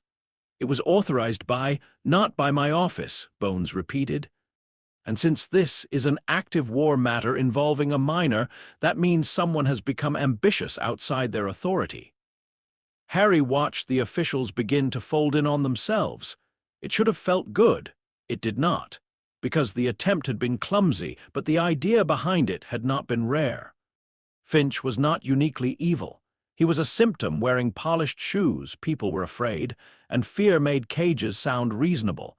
After the officials left under Bones's icy escort, Sirius stood very still in the garden. Harry looked at him. "I didn't break anything." Sirius laughed once. Then he hugged him hard enough that Harry's ribs complained. "Proud of you," Sirius said into his hair, "for not breaking things, for knowing when not to." The next Horcrux trail led to a cup. Hufflepuff's cup, stolen from Hepzibah Smith decades ago, hidden by someone who trusted old money and older vaults. Dumbledore suspected Gringotts. Sirius suspected Malfoy connections. Hermione suspected both because she had learned adults enjoyed being wrong in groups. Harry could not smell the cup from outside the bank. Gringotts was too layered with metal, goblin magic, old wards, and greed. Concealment worked. Distance mattered. His strange sense was not a map, not a compass, not a gift generous enough to remove danger from the work. They needed records. They needed leverage. They needed someone pure blood enough to know which vault had become too well guarded after Voldemort's first fall. Narcissa Malfoy gave them the answer, not willingly at first. Lucius had been identified in the graveyard, but escaped before the auras sealed the site. His name was in whispers and sealed testimony, but not yet in chains. The Malfoys retreated into influence, lawyers, and silence. Narcissa, however, loved her son more than she loved her husband's politics, and Draco had returned from Hogwarts with nightmares he refused to name. Sirius met her in a neutral parlor under 3 layers of oath-bound truce. Harry was not supposed to be there. This time, Sirius brought him. Narcissa's face tightened when Harry entered. She looked at his gloves, then his scar, then his eyes. Something complicated moved behind her polished mask. "You bring him to intimidate me?" she asked. Sirius smiled without warmth. "If I wanted to intimidate you, cousin, I'd leave him outside and tell you he was bored." Harry looked at him. Sirius shrugged. "What? Too much? Little bit." Narcissa's gaze sharpened at their exchange. Not a weapon and handler, then. A boy and the man who loved him. That mattered. Harry saw the moment it mattered. She gave them one name, Lestrange. The cup was in Bellatrix's vault. The plan to retrieve it was not finished before Voldemort moved. That was the trouble with hunting a man who learned. The ring had been hidden and destroyed before he could respond. The locket had been taken from a place he may not have known was compromised, but the inquiries around Gringotts sent ripples through all the wrong circles. Goblin questions, old vault access, Malfoy silence, Lestrange panic. Harry smelled the trap 3 days before they found it, not literally at first. He dreamed of cold gold under stone, a cup screaming without a mouth, and a snake's breath warm over his face. When he woke, the undertow was already awake and his gloves had torn the bedsheet. At breakfast, an owl arrived, no signature, only a strip of parchment. If you want the cup, come to Malfoy Manor. Sirius read it once and said a word that made Remus drop his spoon. Harry took the parchment. The ink smelled faintly of the graveyard, not Voldemort's soul, Voldemort's attention. He knows, Harry said. Dumbledore was summoned. Kingsley came. McGonagall arrived looking like she had personally declared war on sleep, the cottage filled with maps, arguments, and the kind of quiet that came before bad choices. "It is obviously a trap," Hermione said. Ron looked at her. "At least this one sent a note." Ron, "What? I'm nervous." Dumbledore studied the parchment. "The cup may or may not be there." "It's there," Harry said. Everyone looked at him. He touched the paper. The smell was faint, buried under distance and spellwork, but now that he knew it, he could separate the threads. "Not close," he said. "Not like the ring, but there's something. Cold, metallic, proud, almost like it wants to be admired." "Hufflepuff's cup," Remus murmured. Sirius stood by the window, arms folded. "He wants Harry at the manor." "Then Harry does not go," McGonagall said. Harry looked at her. She stared back in full deputy headmistress mode, which had probably stopped wars in smaller countries. "No," she said before he spoke. "I didn't say anything." "You were preparing to." "I was preparing to breathe. Do so silently." Despite everything, Ron snorted. Dumbledore did not smile. "Voldemort knows Harry's strength now. He will not repeat the graveyard. If he invites Harry to a place of his choosing, that place will be designed around what can kill him." "The killing curse," Remus said. The room went cold. "Among other things," Dumbledore replied. "Wards, triggered curses, binding fields, hostages, illusions, separation." Sirius turned from the window. "Then we don't walk in." Harry thought of the locket's voice. He thought of the diary. He thought of Voldemort's hand around the world, split into hidden pieces, each one letting him return no matter how much blood the living spent. "He won't keep the cup there forever," Harry said. Sirius's eyes flashed. "No. If it's there, no. Sirius." "I said no." Harry stood. The chair scraped behind him. The undertow did not rise, but the room reacted as if it had. Everyone noticed the height of him now, the breadth of shoulder that had come too quickly over the last year, the gloves, the steadiness. Harry hated that reaction. He understood it too. "I'm not saying I go alone," he said. "I'm not saying I punch the front door until strategy happens." Ron muttered, "Growth." Hermione elbowed him. Harry kept his eyes on Sirius. "But if Voldemort moved the cup into the open because he thinks fear of the trap will stop us, then he's using caution as a cage too." Remus looked pained. Dumbledore's eyes were closed. Sirius stared at Harry for a long time. Then he said very quietly, "Strength gets you through the door." Harry nodded. Sirius's voice roughened. "It's what you do once you're inside that matters." "I know. Do you?" Harry looked down at his gloved hands. The boy in the graveyard would have chased Peter. The monster in the classroom would have slammed Malfoy into a wall. The frightened child under the Dementor would have tried to punch despair if he could. This Harry had buried a locket under a tree for Regulus Black.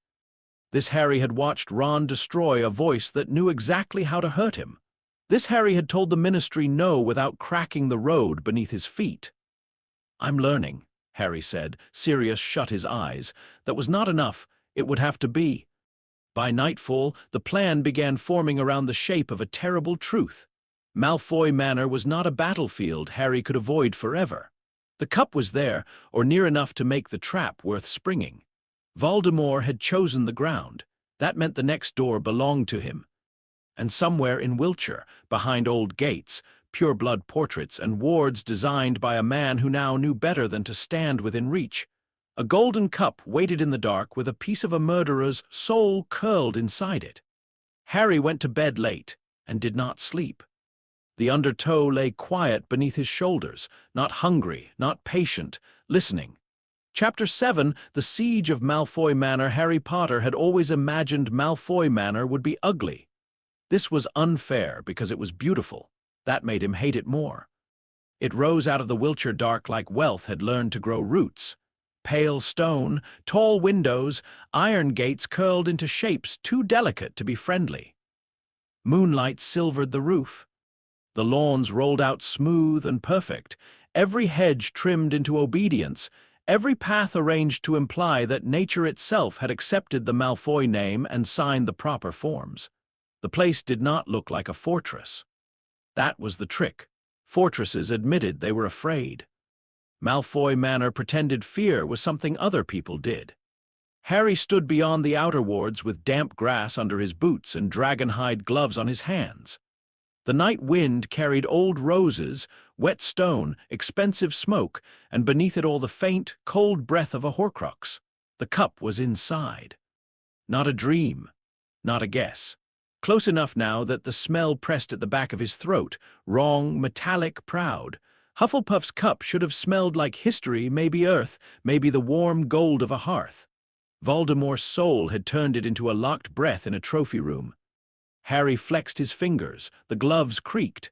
"Do that again, and I'll hex your knuckles together," Sirius murmured beside him. Harry glanced over. "Supportive, parental. Threatening your child's knuckles is parental. You have unusual knuckles." Remus, on Harry's other side, looked at both of them with the exhausted fondness of a man who had spent years watching fear disguise itself as banter. The moon was behind them by a week, but he still carried its aftermath in the gray under his eyes. His wand was steady, though. That mattered more. Farther back among the trees, the rest of the strike team waited. Dumbledore stood with Kingsley, McGonagall, Tonks, and 6 Aurors Madam Bones had authorized without putting the full plan on paper. Hermione and Ron had not been allowed to come within the active assault line, which had produced one argument, 2 cold silences, and a final compromise in which Hermione remained at the safe house with the research team and a communication mirror while Ron said, very quietly, that if Harry died doing something stupid without him, he would find a way to be furious in the afterlife. Harry had promised not to die stupidly. Ron had said that still left many loopholes. The plan had changed 12 times before sunset and would probably fail in ways nobody had predicted. Plans did that around Voldemort. But the bones of it remained simple because simple things survived panic better. Harry would enter visibly. That had been the worst argument, not because anyone doubted he could survive the first layer of defenses. That was the problem. They all believed he could, and believing it made them look at him with the same careful fear the Ministry used prettier words to hide. The outer wards of Malfoy Manor were designed to repel intruders, burn unauthorized flesh, bind limbs, confuse direction, and trigger alarms. They were old pureblood protections, layered by generations who assumed enemies would come with wands, blood grudges, and respect for magical architecture. Harry was going to walk through them, not alone. Never alone. That had been Sirius's line, repeated so often that even Dumbledore stopped trying to soften it. Dumbledore and the others would tear open the magical structure behind him as he forced reactions from the wards. Sirius and Remus would stay near enough to pull him back if something non-physical caught him. Kingsley's team would secure prisoners and prevent escape. McGonagall would handle transfigured defenses. Harry's job was to be the wrong answer to the Manor's oldest assumptions. Strength gets you through the door. Sirius had not said the second half when they finalized the plan. He had not needed to. Now, in the wet grass, Dumbledore stepped forward. The old wizard's cursed hand remained gloved in silver, but his good hand held the elder wand with a stillness that made the air around him seem to listen. Harry did not fully understand what that wand was yet, only that when Dumbledore raised it, even the night appeared to stand straighter. "Remember," Dumbledore said softly, "Voldemort chose this ground after seeing what occurred in the graveyard. He will have prepared for power, speed, and direct force. If any part of the path appears to yield too easily, it is doing so with intention. "Everything is bait," Harry said. Dumbledore looked at him. "Yes." Sirius's jaw tightened. Harry turned to him. His godfather looked thinner in the moonlight, not from weakness, but from the strain of standing close to a door he could not walk through first. Harry tried for a smile. "I'll be careful." Sirius gave him a flat look. "You and I define that word differently. I'll be our version of careful." "That is worse." Remus touched Sirius's shoulder, then Harry's. "Come back angry if you must. Come back frightened if you must. Just come back." Harry nodded, then he stepped toward the gates. The first ward hit before his boot touched the gravel. It came like invisible wire across his chest, meant to fling an intruder backward and mark the skin with a curse brand for later tracking. Harry felt it bite, tighten, and try to throw him. He leaned forward. The ward stretched. Somewhere in the darkness, a bell began to toll. Harry took another step. The ward snapped. Pain flashed across his ribs, but shallowly, like claws dragged over leather. Behind him, Dumbledore's wand moved. Silver light caught the broken ward thread and twisted it aside before it could reform. "Good," Kingsley murmured. Harry did not look back. The iron gates recognized him as unauthorized blood and screamed, not metal screaming. Magic. Old and offended. The family wards struck through the gate bars in a fan of white sparks, each one a cutting charm sharpened by generations of paranoia. Harry raised one gloved arm. Sparks struck skin and leather. Some bounced, some cut. One opened a line across his cheek. He gripped the gate. For a moment he felt the whole history of the place push back. Malfoy, Black, Lestrange, Rosier. Names tied by marriage, money, fear, and the belief that blood could make a wall holy. Harry pulled, iron bent. The gates did not open so much as surrender their shape. One hinge tore free from stone. The sound rolled across the lawns like thunder. Lights flared in the manor windows. Shouts rose. Somewhere inside, a peacock screamed, which Harry thought was a bit much even for the Malfoys.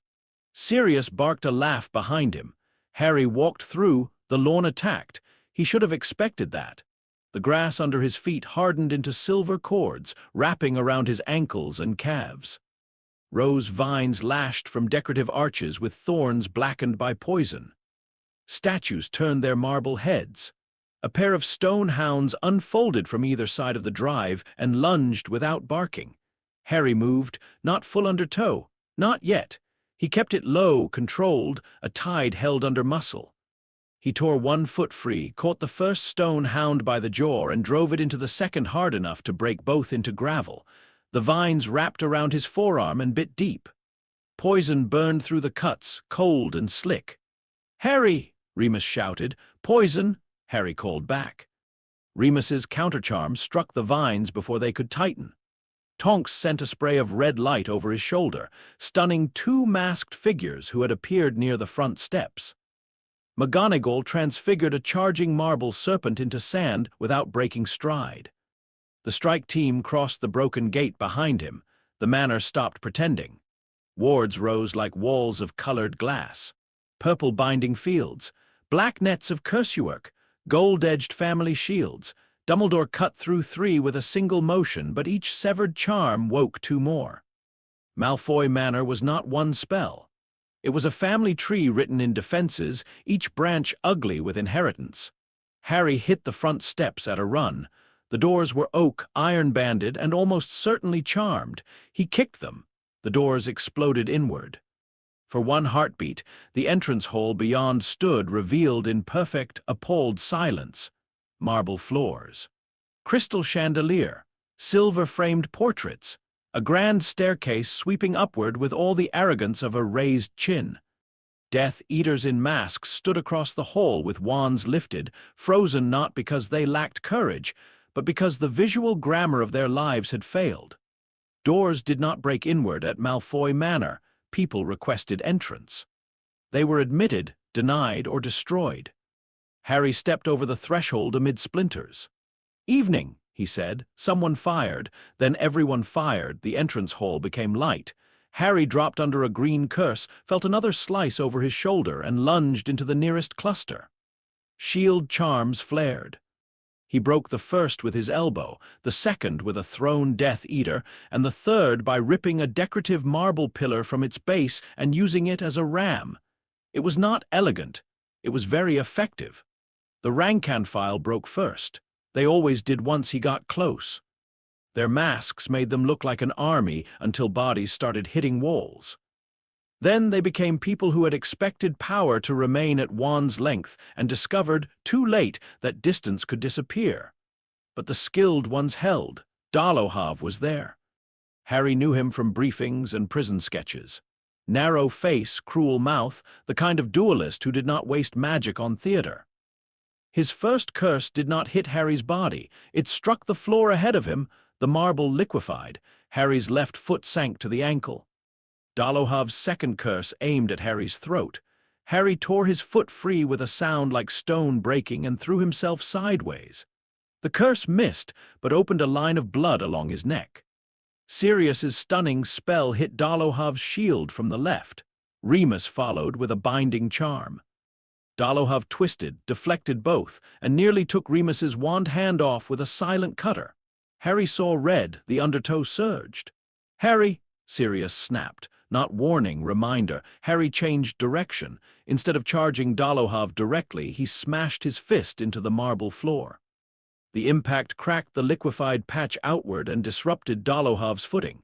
Not a finishing blow. A door. Sirius used it, curse flashing clean and hard.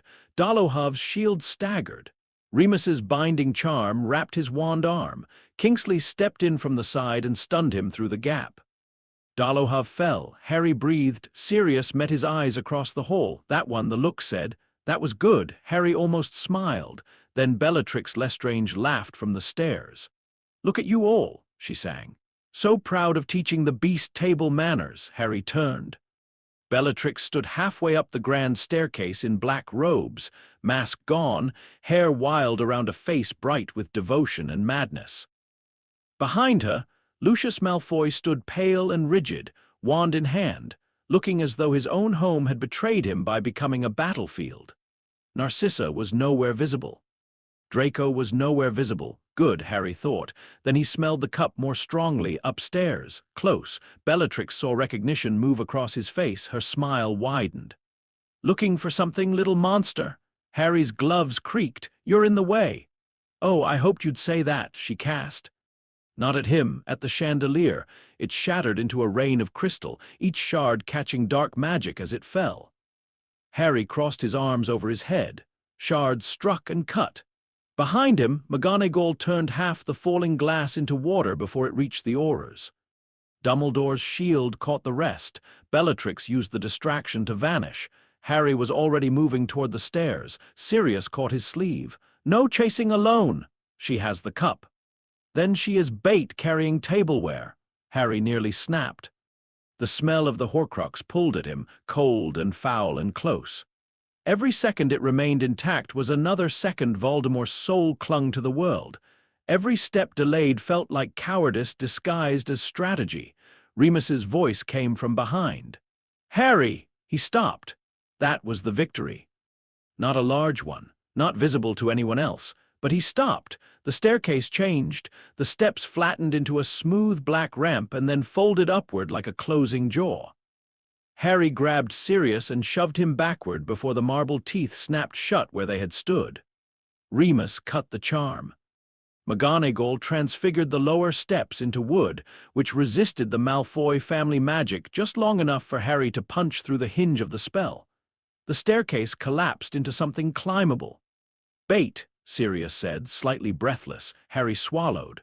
"Noted." They went up together. The first floor was worse than the hall. The manor's beauty peeled back room by room. Drawing rooms became curse galleries. Portraits shrieked warnings and insults. Doors opened into wrong corridors. Carpets tried to swallow feet. Silver candlesticks turned into serpents. A grand piano fired bone darts until Tonks blasted it into expensive firewood. Harry stayed at the front because that was still the plan, but now every step felt written for him. A corridor offered open space, inviting speed. He slowed. A rug rippled ahead, revealing runes beneath that would have triggered if crossed at a run. A door stood locked with old iron. He reached for it, then stopped when the cold behind it shifted too neatly. Hermione's voice through the communication mirror confirmed the ward pattern. Touch-triggered binding field, tuned to muscle tension, they went around.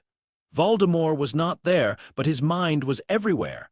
That frightened Harry more than Bellatrix's laughter. The graveyard had been surprise. This was study.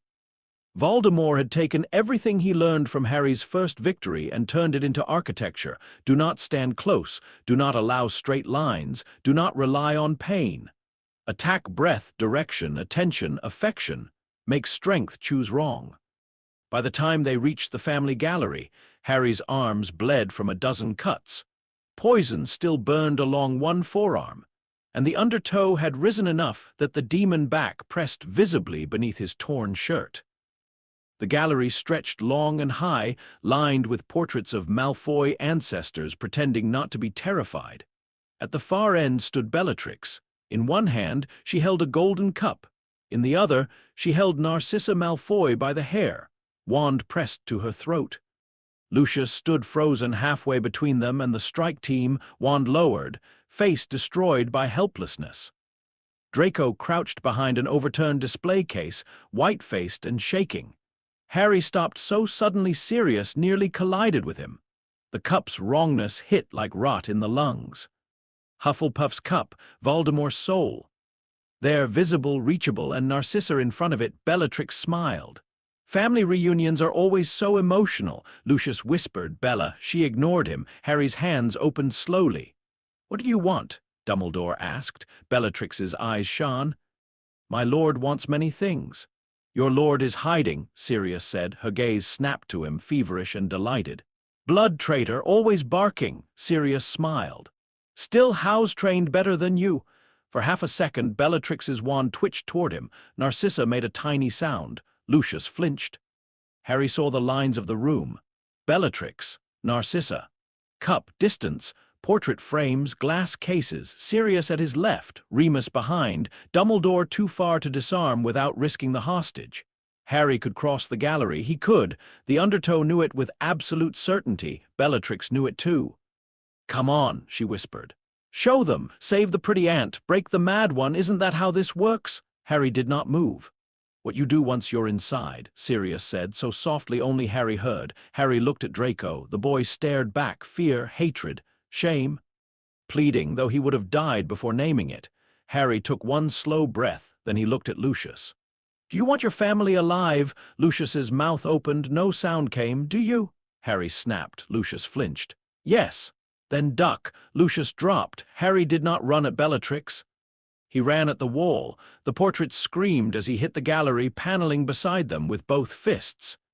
The impact shattered wood, plaster, and the charmwork hidden beneath. The room's left wall buckled inward. Every portrait frame on that side exploded from its hanging spell at once, flying across the gallery in a storm of gilt, canvas, and screaming ancestors. Bellatrix turned by instinct. Narcissa bit her hand, not hard enough to harm, hard enough to startle. Dumbledore's disarming charm struck Bellatrix's wand. Sirius's curse hit her shoulder. The cup flew from her hand. Harry crossed the room for 1 second. Everything went right. He caught the cup before it hit the floor. The cold of it stabbed through his gloves. The soul inside shrieked in recognition. His vision filled with gold and blood, and Voldemort's voice whispering that all founders were fools because only Slytherin understood legacy. Harry nearly dropped it. Remus was beside him with the fang. They had planned this. The cup's breaking key had been researched through history. Hufflepuff's cup was not to be crushed from the outside. Its enchantment centered in the inner basin, where loyalty and hospitality had once been symbolized by sharing drink. Voldemort had anchored the soul fragment inside the hollow, twisting invitation into possession. The basin had to be pierced from within. Harry forced the cup open against its own defensive charm, bending the rim just enough for Remus to drive the basilisk fang downward. The cup screamed. Gold split. Black smoke erupted in the shape of a mouth vomiting curses in a language older than Tom Riddle's vanity. Then it died. The smell vanished. Harry staggered. 3 destroyed in the hunt. 4, including the diary. The air in the gallery changed. Bellatrix howled. Not grief for the soul fragment. Not exactly. Rage that anything belonging to her lord had been touched, damaged, ended by hands she called unclean. She tore free of the partial binding on her shoulder with blood running down one arm and flung a curse at Remus. Harry moved without thinking. He took the spell across the back. Pain hit white-hot, not cutting, not burning. Something deeper, designed to punish nerves and muscle, to make the body fold under itself. The demon back flared fully, the shape carving across him so violently that everyone in the gallery saw it. That terrible grin rising out of flesh, no longer rumor, no longer classroom panic, but war made visible. Bellatrix laughed through tears. "There you are." Harry turned. The undertow roared for her, then the manor went silent. Every ward in the house shut off at once. The sudden absence of magic was worse than noise.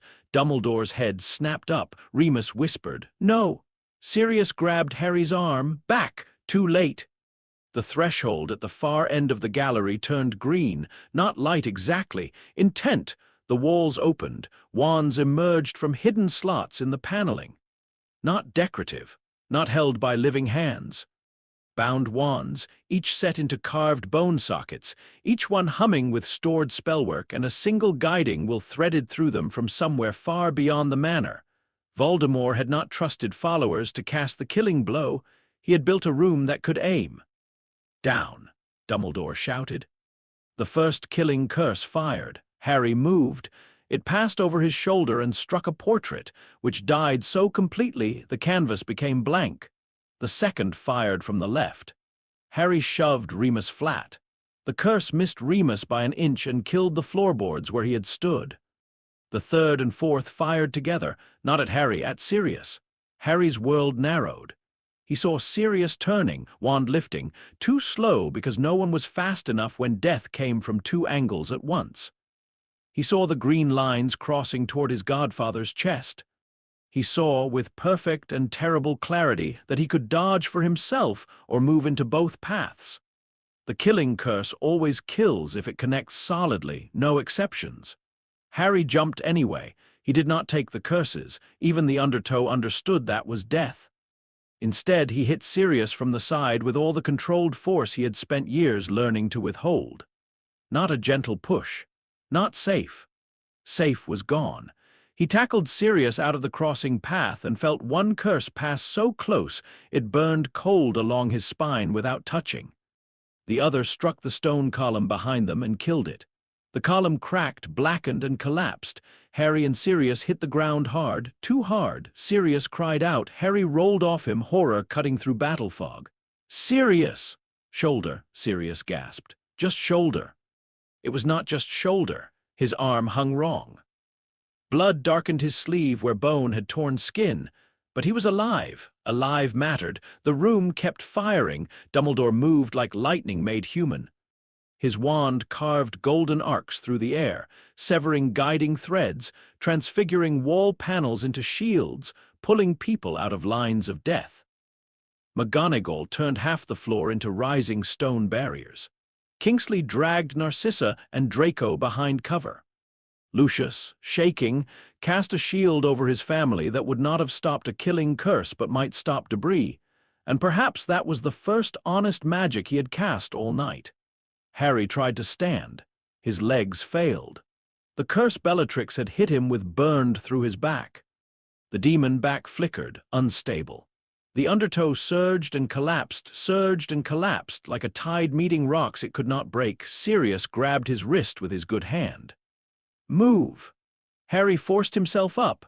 Another green bolt fired. He ducked. The wall behind him died, not broke, died. Paint grayed. Wood turned brittle. The air itself seemed to recoil. This was not a duel. This was a killing machine built around the one rule that mattered. Voldemort had learned. Bellatrix stood at the far end of the gallery laughing as curses carved death between them. She did not need to aim.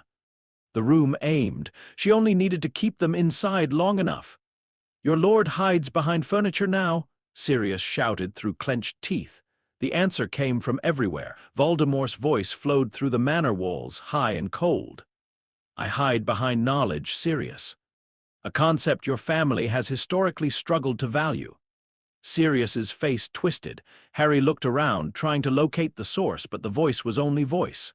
No body, no throat, nothing to reach. "Harry," Voldemort said, "how does it feel to meet a door built for you?" A wand socket turned toward Draco. Harry saw it, so did Narcissa. She moved before Lucius did, throwing herself over her son as the green light began to gather.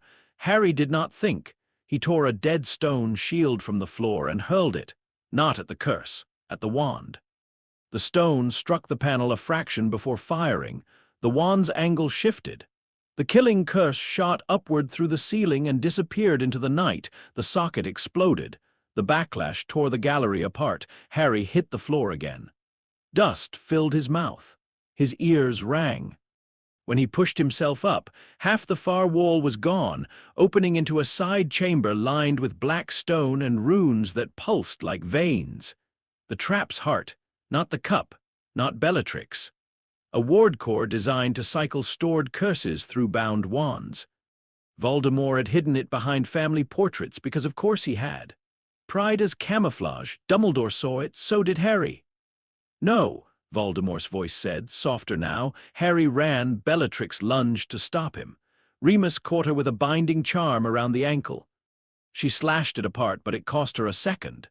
Sirius, one arm useless, fired a curse that clipped her knee and sent her crashing into a portrait of some horrified Malfoy ancestor. Harry reached the ward core. The runes flared green. Pain hit from every direction, not spells. Recognition. The core understood him as target, threat, key. It tried to lock his muscles, stop his heart, flood his nerves with false endings. The undertow rose in answer, not enough to protect against death magic, but enough to keep him standing for the second he needed. He put both gloved hands on the black stone. The stone was not meant to be broken by force. Good. Harry was tired of things expecting him to be simple. "Hermione," he shouted. The mirror at Remus's belt crackled. Hermione's voice came through, sharp with terror and focus. "The lower left rune. It's the cycling anchor. Break the anchor, not the core." Harry found it. A small mark shaped like a hooked serpent biting its own tail. Knowledge finishes it. Harry drove 2 fingers into the rune. Stone resisted. His gloves tore, his skin split. The rune cracked. The ward core screamed with Voldemort's voice. For 1 second, Harry felt the Dark Lord's attention slam fully onto him across distance. Hatred, fury, and beneath both, something like reluctant admiration curdled into disgust. Then the anchor broke. Every bound wand in the gallery shattered at once. Green light vanished. The manor exhaled. Harry fell to one knee. The cost arrived all at once. Poison in his arm, curse pain in his back, blood on his hands, exhaustion hollowing out his bones. The demon back collapsed under his skin, leaving him suddenly human and shaking. The strike team moved. Auras surged through broken doors. Death either surrendered or fled into waiting wards. Bellatrix, shrieking, vanished in a flare of emergency portkey magic before Kingsley could bind her fully. Lucius dropped his wand. Narcissa held Draco so tightly he looked younger than Harry had ever seen him. For one impossible moment, it seemed they had survived. Then Remus said, "Where's Sirius?" Harry turned. The floor beside him was empty. Blood marked the place where Sirius had fallen. His broken wand lay near the cracked column. A silver-black mist curled above it, fading. Harry's breath stopped. No. He stood too fast and nearly collapsed. Remus caught him, but Harry tore free, scanning the gallery, the broken wall, the bodies, the debris. Sirius, no answer. Dumbledore's face had gone cold again. He knelt beside the blood, touched 2 fingers to the fading mist, and closed his eyes. "Portkey trace," he said. Harry's vision narrowed. "Voldemort." Yes. The trap had not been meant only to kill him. Harry understood then, too late. The killing curse array had forced him to choose, move, exhaust himself, break the core. The cup had drawn him in. Bellatrix had held them in place. The room had made chaos. And in that chaos, When Harry's whole world narrowed to green light and Sirius's survival, Voldemort had taken the one thing Harry would break any door to retrieve. His godfather was alive. Harry knew because Voldemort would not waste leverage by killing it before use. That did not make breathing easier. A laugh trembled through the ruined gallery, not Bellatrix, Voldemort. His voice emerged from the last unbroken portrait frame, though the painted ancestor inside had fled its canvas. "You see, Harry," he whispered. "Strength gets you through the door." Harry went still. Remus's hand tightened on his arm. Voldemort had heard the mantra. Somehow, somewhere, through spies or memory or magic pulled from the manor's walls, he had found the sentence Sirius had given Harry as a child and turned it in his mouth like a blade. "But love," Voldemort continued softly, "decides which door I make." The portrait frame blackened. The voice faded. Harry stared at the empty frame. Around him, the manor burned in small, controlled fires. Auras shouted. Prisoners were bound. Narcissa wept silently into Draco's hair. Lucius Malfoy sat on the floor of his ancestral home with his hands open and empty, looking at Harry as though everything he had ever believed had been torn from the walls with the portraits. Harry did not care. The cup was destroyed. The ward core was broken. The manor had fallen. And Voldemort had Sirius. Remus stepped in front of Harry before anyone else could. "Harry," the undertow rose, not like before, not a tide, not a hunger, not even rage. It came up silent. The gallery seemed to shrink around him. Every broken object became a possible weapon. Every remaining wall became something in the way. Somewhere out there, Voldemort had Sirius. Voldemort had taken Padfoot, the backstep memory, the proof that Harry had never been alone. Harry's mouth began to pull into the grin. Remus saw it. He did not step back. That stopped Harry more effectively than any spell could have. Remus Lupin stood directly in front of the thing everyone feared, thin and tired and breakable, and placed one hand against Harry's chest. "No," Remus said. Harry shook. "He has Sirius." "I know. I have to, I know. He'll kill him." "Maybe."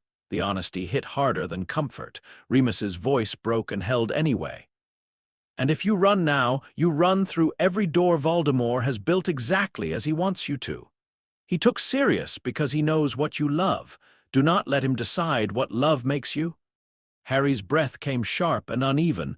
The grin flickered, faded, returned. Dumbledore approached slowly, as if coming near a wounded animal with human eyes. "Harry," he said, "we will find him."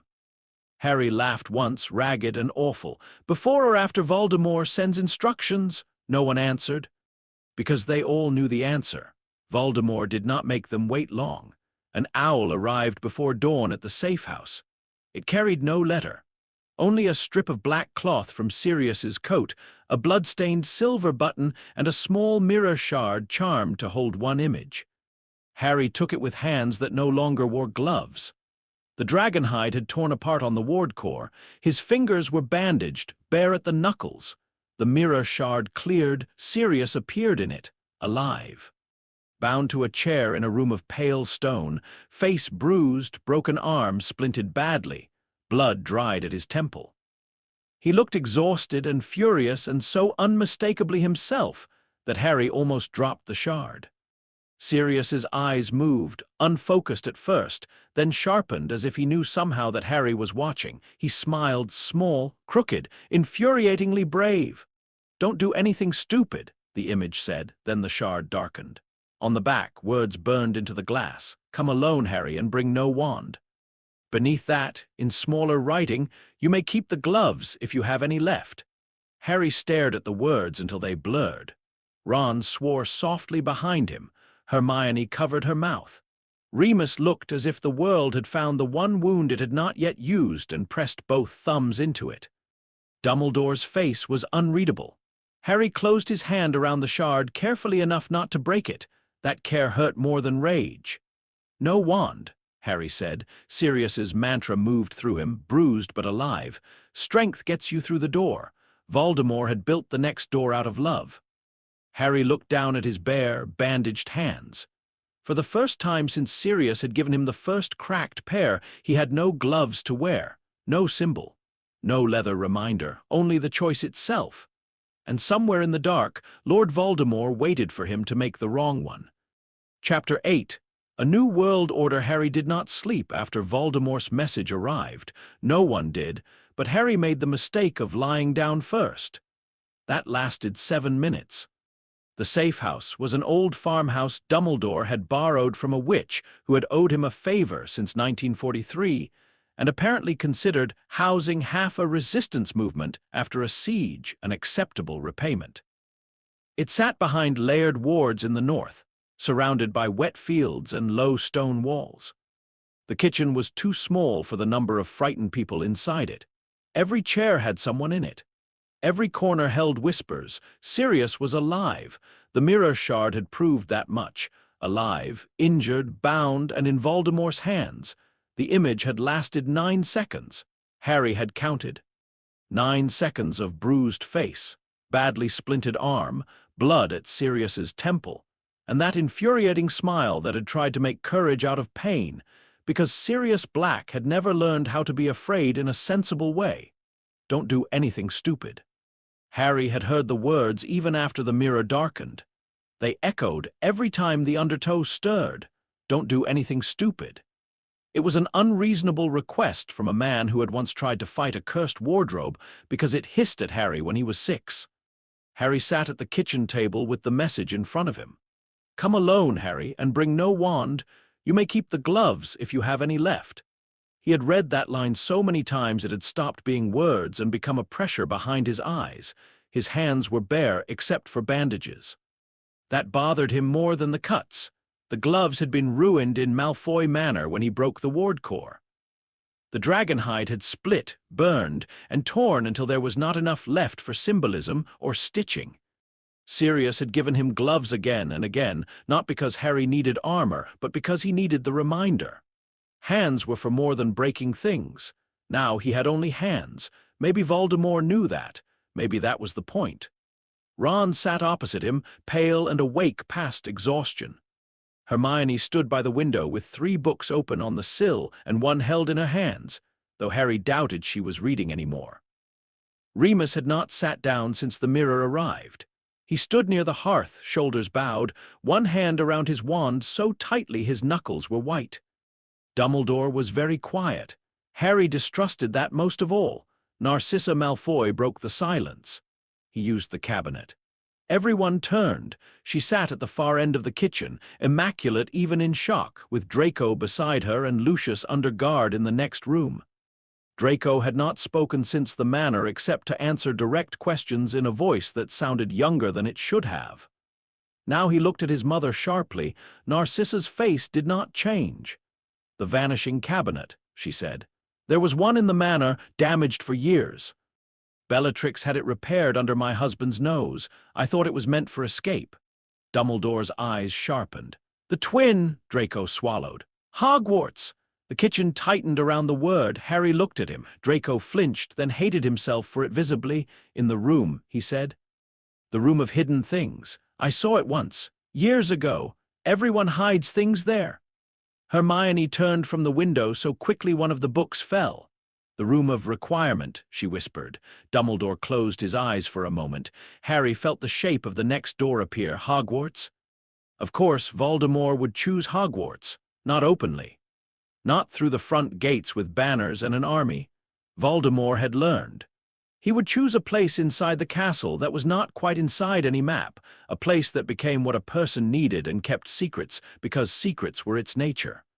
A place where he had hidden something once and trusted arrogance to keep it safe. Harry stood slowly. Hermione stared at him. Harry, he's there. We don't know that.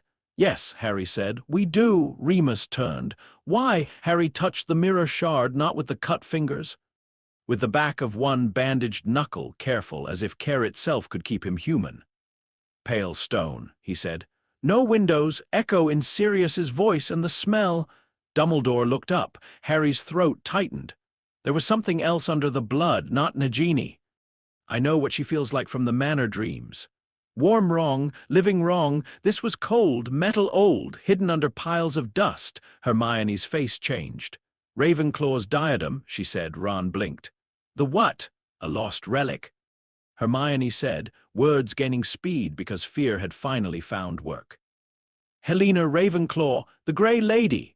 There were rumors. A crown or a diadem said to enhance wisdom. Voldemort collected founder objects, diary from himself, ring from the Gaunts, locket from Slytherin, cup from Hufflepuff. And the diadem from Ravenclaw, Remus finished. Dumbledore's face had gone very still. Harry looked at him. You suspected? I suspected he would seek a Ravenclaw object, Dumbledore said softly. I did not know where it was. The room of hidden things, Hermione said. A place full of lost objects. A perfect hiding place if he believed no one else truly understood it. Sirius's voice in Harry's memory. Imagine being evil and pretentious. Harry almost laughed. It came out wrong. Ron leaned forward. So two left. Diadem, Harry said. Nagini. And Voldemort's body, Remus added. The final count settled in the room. No scar Horcrux. No hidden soul fragment inside Harry. No prophecy demanding he die to make the world cleaner. Just two anchors and a man who had spent decades mutilating his own soul to avoid the one thing every living person had to face eventually. Dumbledore set both hands on the table. Voldemort expects Harry to come alone. He expects speed, rage, and love to make him predictable. He took Sirius. Harry said, Yes, Dumbledore replied, because he understands that you love him. He does not understand what that love has taught you. Harry looked at the message, come alone, no wand, his mouth twisted. He thinks love is a leash. Remus's voice was raw. Then we show him it is not. Plans built themselves around impossibilities. Harry would go. There was no argument that survived the mirror shard, but he would not go the way Voldemort wanted. He would bring no wand because the instruction itself was bait, and stepping around it too obviously would cost Sirius before any rescue began. He would enter the room of requirement alone because Voldemort would have eyes on that door. He would be visible, predictable. The weapon walking where summoned.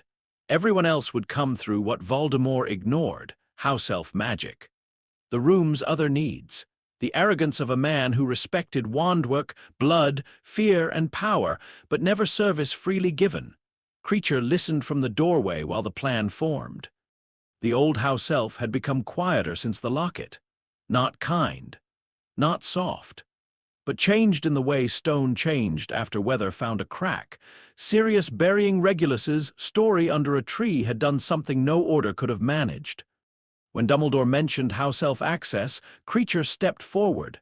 Creature will go, he rasped. Harry looked at him. Creature's ears drooped, but his chin lifted. Master Regulus died taking a locket from the Dark Lord. Master Sirius is not being left in the Dark Lord's cupboard. No one mocked the sentence. No one even breathed loudly for a moment. Remus bent his head. Harry swallowed. Thank you. Creature looked offended by gratitude, which was probably healthy. Before they left, Remus disappeared upstairs. He returned carrying a small bundle wrapped in faded cloth. Harry knew what it was before Remus unfolded it. The first gloves, the old cracked dragonhide pair Sirius had given him when he was 8. They were too small now, or should have been. The leather was worn thin, patched badly in places and carefully in others. One knuckle still showed the split from the garden attack years ago. Harry stared at them. I thought they were at the cottage, he said. They were, Remus replied. Sirius brought them when we moved to the safe house. He said he didn't know why. I think he did. Harry took them. For a moment, he was 8 again in the sitting room, crying because being right had not made his hands safe. Sirius kneeling in front of him, saying strength could get him through a door but not decide what came after. Harry slipped the gloves on. They should not have fit. Remus had charmed them while Harry wasn't looking because Remus loved in practical ambushes. The leather settled around Harry's bandages like memory. They won't protect me, Harry said. Remus's voice broke slightly. No, they won't stop anything. No, Harry closed his fists carefully. So I choose. Ron stood abruptly, walked around the table and hugged him hard. Harry hugged him back, careful only because Ron was human and breakable and brave enough to be there anyway. Hermione joined them a second later, and for a while there were no plans, no Horcruxes, no ministry, no war. Only three friends in a farmhouse kitchen holding together the last ordinary pieces of a childhood that had never been allowed to stay ordinary for long. Then Harry stepped back. Dumbledore offered him a wand holster. Harry shook his head. No wand. Sirius would have hated it. Sirius would have understood. Hogwarts slept under a moonless sky. The castle had never looked less like a school. Wards shimmered over its towers. Aurors moved along the grounds under disillusionment charms. Teachers stood at hidden posts with wands ready. Students had been moved into common rooms under supervision. Though Harry knew Hogwarts students well enough to understand that at least 12 were probably trying to spy, and 3 had succeeded. The corridor outside the room of requirement was empty when Harry arrived. Dumbledore had walked with him until the last corner. Remus had walked one step farther before stopping himself. Ron and Hermione had vanished under the invisibility cloak with Kreacher and the basilisk fang, guided by Draco's description and the room's other face. Need to find what Voldemort hid. Need to rescue Sirius. Need to end this without becoming what he wants. Harry stood alone before the blank stretch of wall. His gloves felt old and thin. No wand, no shield, no easy answer. He walked past the wall once. I need the room where Voldemort is waiting for me. Twice. I need the room where Voldemort thinks I will choose wrong 3 times. I need the door. A handle appeared. Harry opened it. The room beyond was pale stone, just like the mirror. It stretched long and high, colder than any classroom, with no windows and no visible exit behind the chair at its center. Sirius was bound there exactly as he had been in the image, though now Harry could see the bruising more clearly. The blood, the broken arm held stiffly against his side. His head lifted when Harry entered. For 1 second, everything in Harry became a child on a rug reaching for black fur during a storm. Sirius saw the gloves. His mouth trembled. Then he scowled.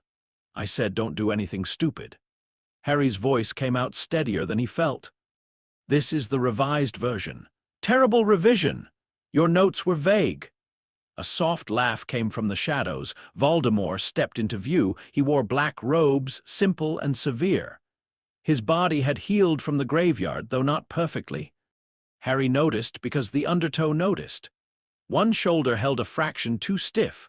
One wrist moved with repaired pain, the ribs under the robes not quite symmetrical. Voldemort had returned from death, but Harry had taught the body to remember being breakable. Nagini glided beside him, enormous and silent, her scales catching the pale light, warm wrong, living wrong, the last moving anchor. Harry smelled another coldness too, buried beyond the right wall, muffled by the room's layers. Metal, dust, arrogance. The diadem.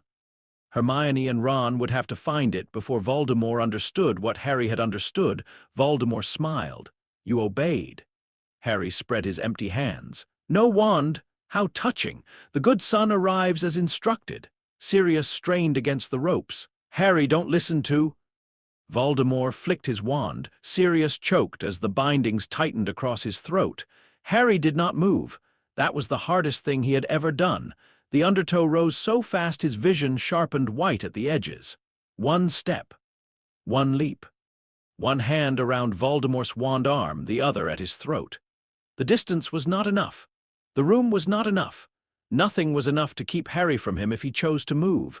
Voldemort watched him with red, eager eyes, waiting, the demon back pressed beneath Harry's shirt. Harry breathed. What do you want? He asked. Voldemort's smile thinned. Still pretending this is negotiation? You brought me here for something. Yes, Voldemort said. I brought you here to understand the world that comes after tonight. He moved slowly around Sirius's chair, wand trailing almost affectionately along the air. You see, Harry, I made an error in the graveyard. I thought the old shape mattered. Wand against wand, name against name. The child defeats the dark wizard, or the dark wizard breaks the child. Elegant. Symbolic. You do like symbols. I like power, Voldemort said. Symbols are what lesser minds require to kneel willingly. Harry heard a faint sound behind the right wall, stone shifting. He kept his eyes on Voldemort. You, Voldemort continued, are not elegant. You are an interruption. A brute fact the world has not yet decided how to file. The Ministry fears you. Your friends defend you because they are children. Dumbledore hopes to guide you because he cannot resist believing every weapon may be taught morality if spoken to gently enough." Harry said nothing. "And Sirius Black," Voldemort whispered, leaning near Sirius's bruised face, "loves you because he has always mistaken recklessness for virtue." Sirius smiled through blood.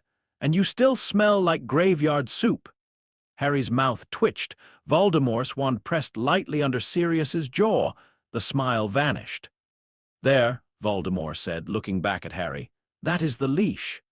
Harry's hands opened. Voldemort's eyes glittered. "I will offer you a choice because choices reveal more than torture. Kill me if you can reach me, and he dies with me. The chair is bound to my pulse. My body fails, the curse fires through his heart. Refuse to fight, and Nagini kills him while you watch. Try to save him, and I kill you. 3 doors, all mine." Harry looked at Sirius. Sirius shook his head once. "Do not choose me wrong." Harry understood. Love was not doing whatever fear demanded. Love was remembering the person beneath the fear. Behind the wall, far away and close at once, something shrieked. The diadem died. It was not loud in the room, not to ears. But Voldemort felt it. His whole body locked. His face changed for less than a heartbeat, not with pain exactly, but violation. A hidden part of him had been found in the one place he had trusted to hide what no one else would understand. Harry moved his eyes, not his head, toward the right wall. "Thank you, Hermione. Thank you, Ron." Voldemort recovered quickly, too quickly. His wand rose toward Harry. "What have you done?" Harry smiled. "Not the feral grin, not yet. Came alone," he said. "Didn't say anything about being useful alone." Voldemort cast. Harry moved without a wand. Every defense was body and distance. The curse struck the floor where he had stood, stone hissing black. Nagini lunged from the side, fast as falling rope. Harry caught her behind the head with both gloved hands and was driven backward by the force of her body. She was strong, alive, twisting with muscle and magic and the furious panic of the soul fragment inside her. Voldemort's next spell aimed not at Harry, at Sirius. The ropes around Sirius's chair snapped tight. Then Creature appeared on the chair back with a kitchen knife in one hand and murder in both eyes. "No," croaked the house elf. He cut the binding at Sirius's throat. The spell misfired. Sirius fell sideways with the chair, gasping. Remus burst from nothing under a disillusionment charm as the side wall opened. Not the door Harry had used, but another entrance shaped by another need. His wand struck the chair bindings. Dumbledore's magic followed, golden and precise, severing the pulse curse before it could find Sirius's heart. Voldemort screamed, "No!" Harry hit the ground with Nagini coiling around his arms. The snake's body crushed. Ribs protested. His shoulder burned. The undertow rose, begging to close his hands and end the living thing by force. But Nagini was a Horcrux. Killing the vessel mattered, yes, but the soul anchor needed destruction beyond ordinary damage. "Venom, Fang, key knowledge finishes it. Sirius!" Harry shouted. Sirius was on the floor, one arm useless, face gray with pain. But his good hand closed around the basilisk Fang creature had dropped beside him. Nagini twisted, jaws opening impossibly wide. Harry forced her head down. For one terrible second, he and Sirius looked at each other over the serpent's thrashing body. The backstep memory. Padfoot between thunder and a child, hands for more than breaking. "Now," Harry said. Sirius drove the Fang down. Nagini convulsed. The room filled with a scream that was not a snake's. Black smoke erupted from her body, twisting upward into a shape that tried to become a face and failed. Voldemort staggered as if struck through the chest. His wand arm dropped. His mouth opened soundlessly. The last Horcrux died. Harry released Nagini and rolled away, shaking. For the first time since 1981, Lord Voldemort stood in the world with only one soul in one body, a ruined one, a mortal one. He knew it, so did Harry. The room became very quiet. Dumbledore stood between Voldemort and the side entrance, wand raised. Remus had Sirius by the shoulders, pulling him clear. Ron and Hermione appeared behind a broken spill of hidden objects, both pale, both covered in dust. Hermione clutching the cracked remains of a bronze diadem in a cloth that smoked faintly from basilisk venom. Voldemort looked at them, at the children, at the house elf, at Sirius alive. At Harry standing slowly, empty-handed, bleeding, wearing old gloves. Something in the Dark Lord's face changed, not fear, not yet. Calculation without exits.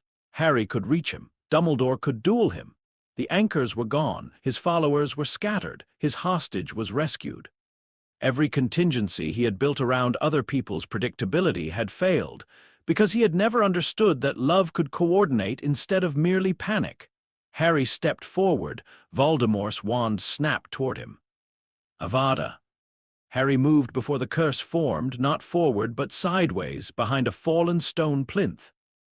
The green light struck the plinth and killed it, splitting the stone into gray dust. He did not charge. Voldemort's eyes narrowed. Harry stepped out again, closer, still not charging. The undertow rose under his skin, but he held it like a tide behind a wall. The demon back formed slowly, visibly, deliberately. Muscles shifted beneath his torn shirt into the terrible grin that had once frightened him in a mirror, once terrified a classroom, once turned a graveyard into slaughter. This time Harry chose it, not as surrender, as theater. Voldemort's mouth tightened. Harry let the grin show across his back and smiled with his own mouth too small, human. Almost amused, Voldemort understood the threat he thought he saw. The graveyard repeated itself in his eyes. Harry's hand at his throat, bones breaking, body failing. He saw the boy who could kill the body before a spell finished. He saw the weapon the Ministry feared. He saw power coming through the door. He did not see the boy stopping before the threshold. That had always been his weakness. Voldemort's free hand went to his collarbone. Harry saw the black bead there, another contingency, of course. Dumbledore saw it too. His eyes widened. Harry stopped moving. Voldemort did not notice the stop in time. He crushed the bead. Dark magic unfolded around him like a flower made of smoke. The room shook. A ritual circle appeared beneath his feet, written in the same cold logic as the graveyard escape, but older, harsher, desperate. It was not a portkey, not apparition. It was a command carved into his reborn body. If death comes, flee to the anchor. But death had not come, only fear of it, and there were no anchors left.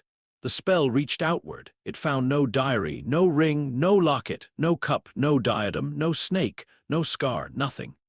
For the first time, Voldemort's magic had nowhere to run. The smoke snapped inward. Voldemort's red eyes widened. No. It was a small word, a human word. Harry stood 10 feet away and did not touch him. That mattered. The contingency Voldemort had built to escape death closed around the only piece of soul remaining and tried to pull it through a door that no longer existed. The body arched. The wand fell from white fingers. The ritual circle burned black, then white, then nothing. Voldemort screamed once. Not in triumph, not in rage, in the simple, terrified disbelief of a man who had spent his life building doors out of murder and finally opened one onto emptiness. Then he was gone, not exploded, not dramatically unmade by Harry's hand. His body collapsed inward like ash losing the memory of shape. Robes fell to the stone. The wand clattered beside them. Silence followed. No one moved. Harry stared at the empty robes. The undertow receded. The demon back faded under his skin. His knees nearly gave out, but he stayed standing because he had not done all this to fall dramatically in front of Voldemort's laundry. Ron was the first to speak. "Is that it?" Hermione made a sound halfway between a sob and a laugh. "Ron!" "What?" Someone had to ask. Dumbledore crossed the room slowly. He did not touch the robes at first. He examined them with wand and sight and a weariness that seemed to reach back through decades. At last he lowered his hand. "Yes," Dumbledore said. His voice was very quiet. "That is it." Sirius laughed. It hurt him. Everyone could hear that. He laughed anyway, lying half in Remus's arms with blood on his face and a basilisk fang near his good hand. Harry crossed the room to him, not fast, not like a weapon, like a boy afraid the person he loved would vanish if he moved too suddenly. Sirius looked up at him. "You didn't do anything stupid," he rasped. Harry knelt beside him. Debatable. Strategic stupid, Sirius said. Different category. Harry laughed, and then he was crying, and then Sirius had his good arm around him while Remus held them both like the world might still try to steal something if given space. Creature stood nearby, wringing his ears. Sirius looked at him. "Good work," he said hoarsely. Creature burst into tears so violently that Ron looked alarmed, and Hermione began crying harder. The Ministry arrived late enough to be embarrassing and early enough to be complicated. By dawn, Hogwarts was full of aurors, healers, officials, professors, and rumors moving faster than any spell designed to stop them. Voldemort was dead, truly dead. Dumbledore confirmed it. The Horcruxes were destroyed. Peter Pettigrew, already in custody, gave enough testimony to bury several old lies. Lucius Malfoy surrendered formally in exchange for Narcissa and Draco's protection as witnesses. Bellatrix remained missing, which meant the war had not ended neatly, only decisively. Wars rarely swept after themselves. Madame Bones found Harry in the hospital wing, where Madame Pomfrey had threatened 7 separate officials and 1 portrait with bodily harm if they disturbed her patients. Harry sat on the bed beside Sirius, who had refused to let go of his sleeve until potion and exhaustion dragged him under. Remus slept in a chair nearby, head tilted at an awful angle. Ron and Hermione had been ordered to their dormitories and had ignored the order from under Harry's invisibility cloak somewhere in the corner. Harry knew because Ron snored once and Hermione elbowed him. Bones pretended not to notice. She stood at the foot of Harry's bed, hat in hand. "It is done," she said. Harry looked at her. "Voldemort." "Yes, and the others, many captured, some fled. We will be hunting remnants for years." Harry nodded. Bones studied him with the same direct gaze she had used after the graveyard. Not warm, not cruel. Honest, which was rarer and therefore more useful. "There will be questions," she said. Harry almost smiled. "There always are, about the Horcruxes, about Ministry failures, about the Malfoys, about Dumbledore's private operations." A pause. "About you," there it was, the last door. Sirius slept beside him, alive because Harry had not obeyed fear in the shape Voldemort offered it. Voldemort was gone because Harry had not killed him when killing was exactly what the trap expected. The world had been saved by restraint, friends, house elf loyalty, research, venom, old love, and hands that had chosen not to close around a throat. And still, the Ministry would look at him and see capacity. Anomalous combat capacity, weapon, risk. Harry flexed his gloved fingers.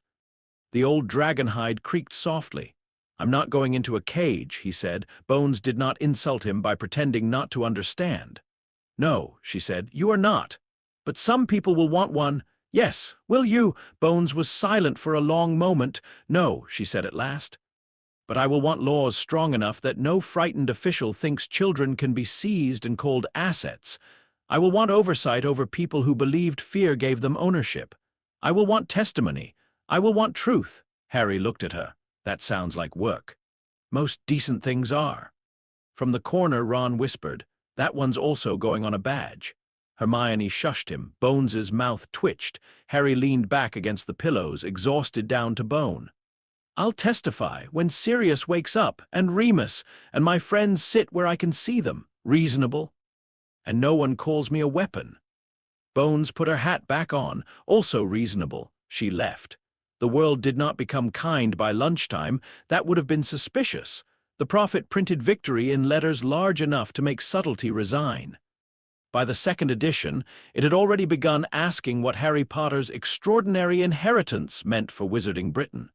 Some writers called him savior. Some called him dangerous. One called him the new balance of power, which made Sirius threaten to eat the newspaper in dog form. Dumbledore gave a speech that mentioned courage, cooperation, the dead, and the dangers of building a society around fear of what it could not control. McGonagall gave detentions to 17 students for sneaking out to hear it from better angles. Fred and George created a final badge that read, "I survived the New World Order, and all I got was this ethical complication." Hermione called it inappropriate. Harry bought one. 3 days after Voldemort died, Sirius was well enough to transform. Madame Pomfrey objected. Sirius ignored her, which proved he was healing. He changed not dramatically, not for battle, not to lunge at a threat or shield Harry from a curse, but slowly on the hospital wing floor after everyone else had gone quiet. One moment he was a bruised man with a broken arm healing under charms. The next he was Padfoot, huge and black and limping slightly, with one ear flattened in irritation at the indignity of recovery. Harry slid down from the bed and sat on the floor. Padfoot came to him. No words, no speeches, no war. Just the great black dog lowering himself beside Harry with a heavy sigh, warm and solid against his side. Harry put one gloved hand into his fur. The backstep memory returned, but changed. He was no longer 6. Thunder was no longer the worst thing outside the window. The world had become larger, darker, and more complicated than any child should have had to learn, but he was still not alone. Remus sat in the chair nearby, pretending to read and failing. Ron and Hermione slept in the next beds over because visiting hours had surrendered. Outside the windows, Hogwarts repaired itself stone by stone. Beyond that, the Ministry sharpened questions. Newspapers invented names. People who had never met Harry debated what he meant. Harry leaned against Padfoot and closed his eyes. Blood made the weapon. Love decided who held it. That did not solve the world. It did not make fear vanish. It did not promise that tomorrow would be simple. But when Harry's hand tightened in Padfoot's fur, he felt the old glove creak and loosened his grip before it could hurt. A small choice. His choice. For now, that was enough.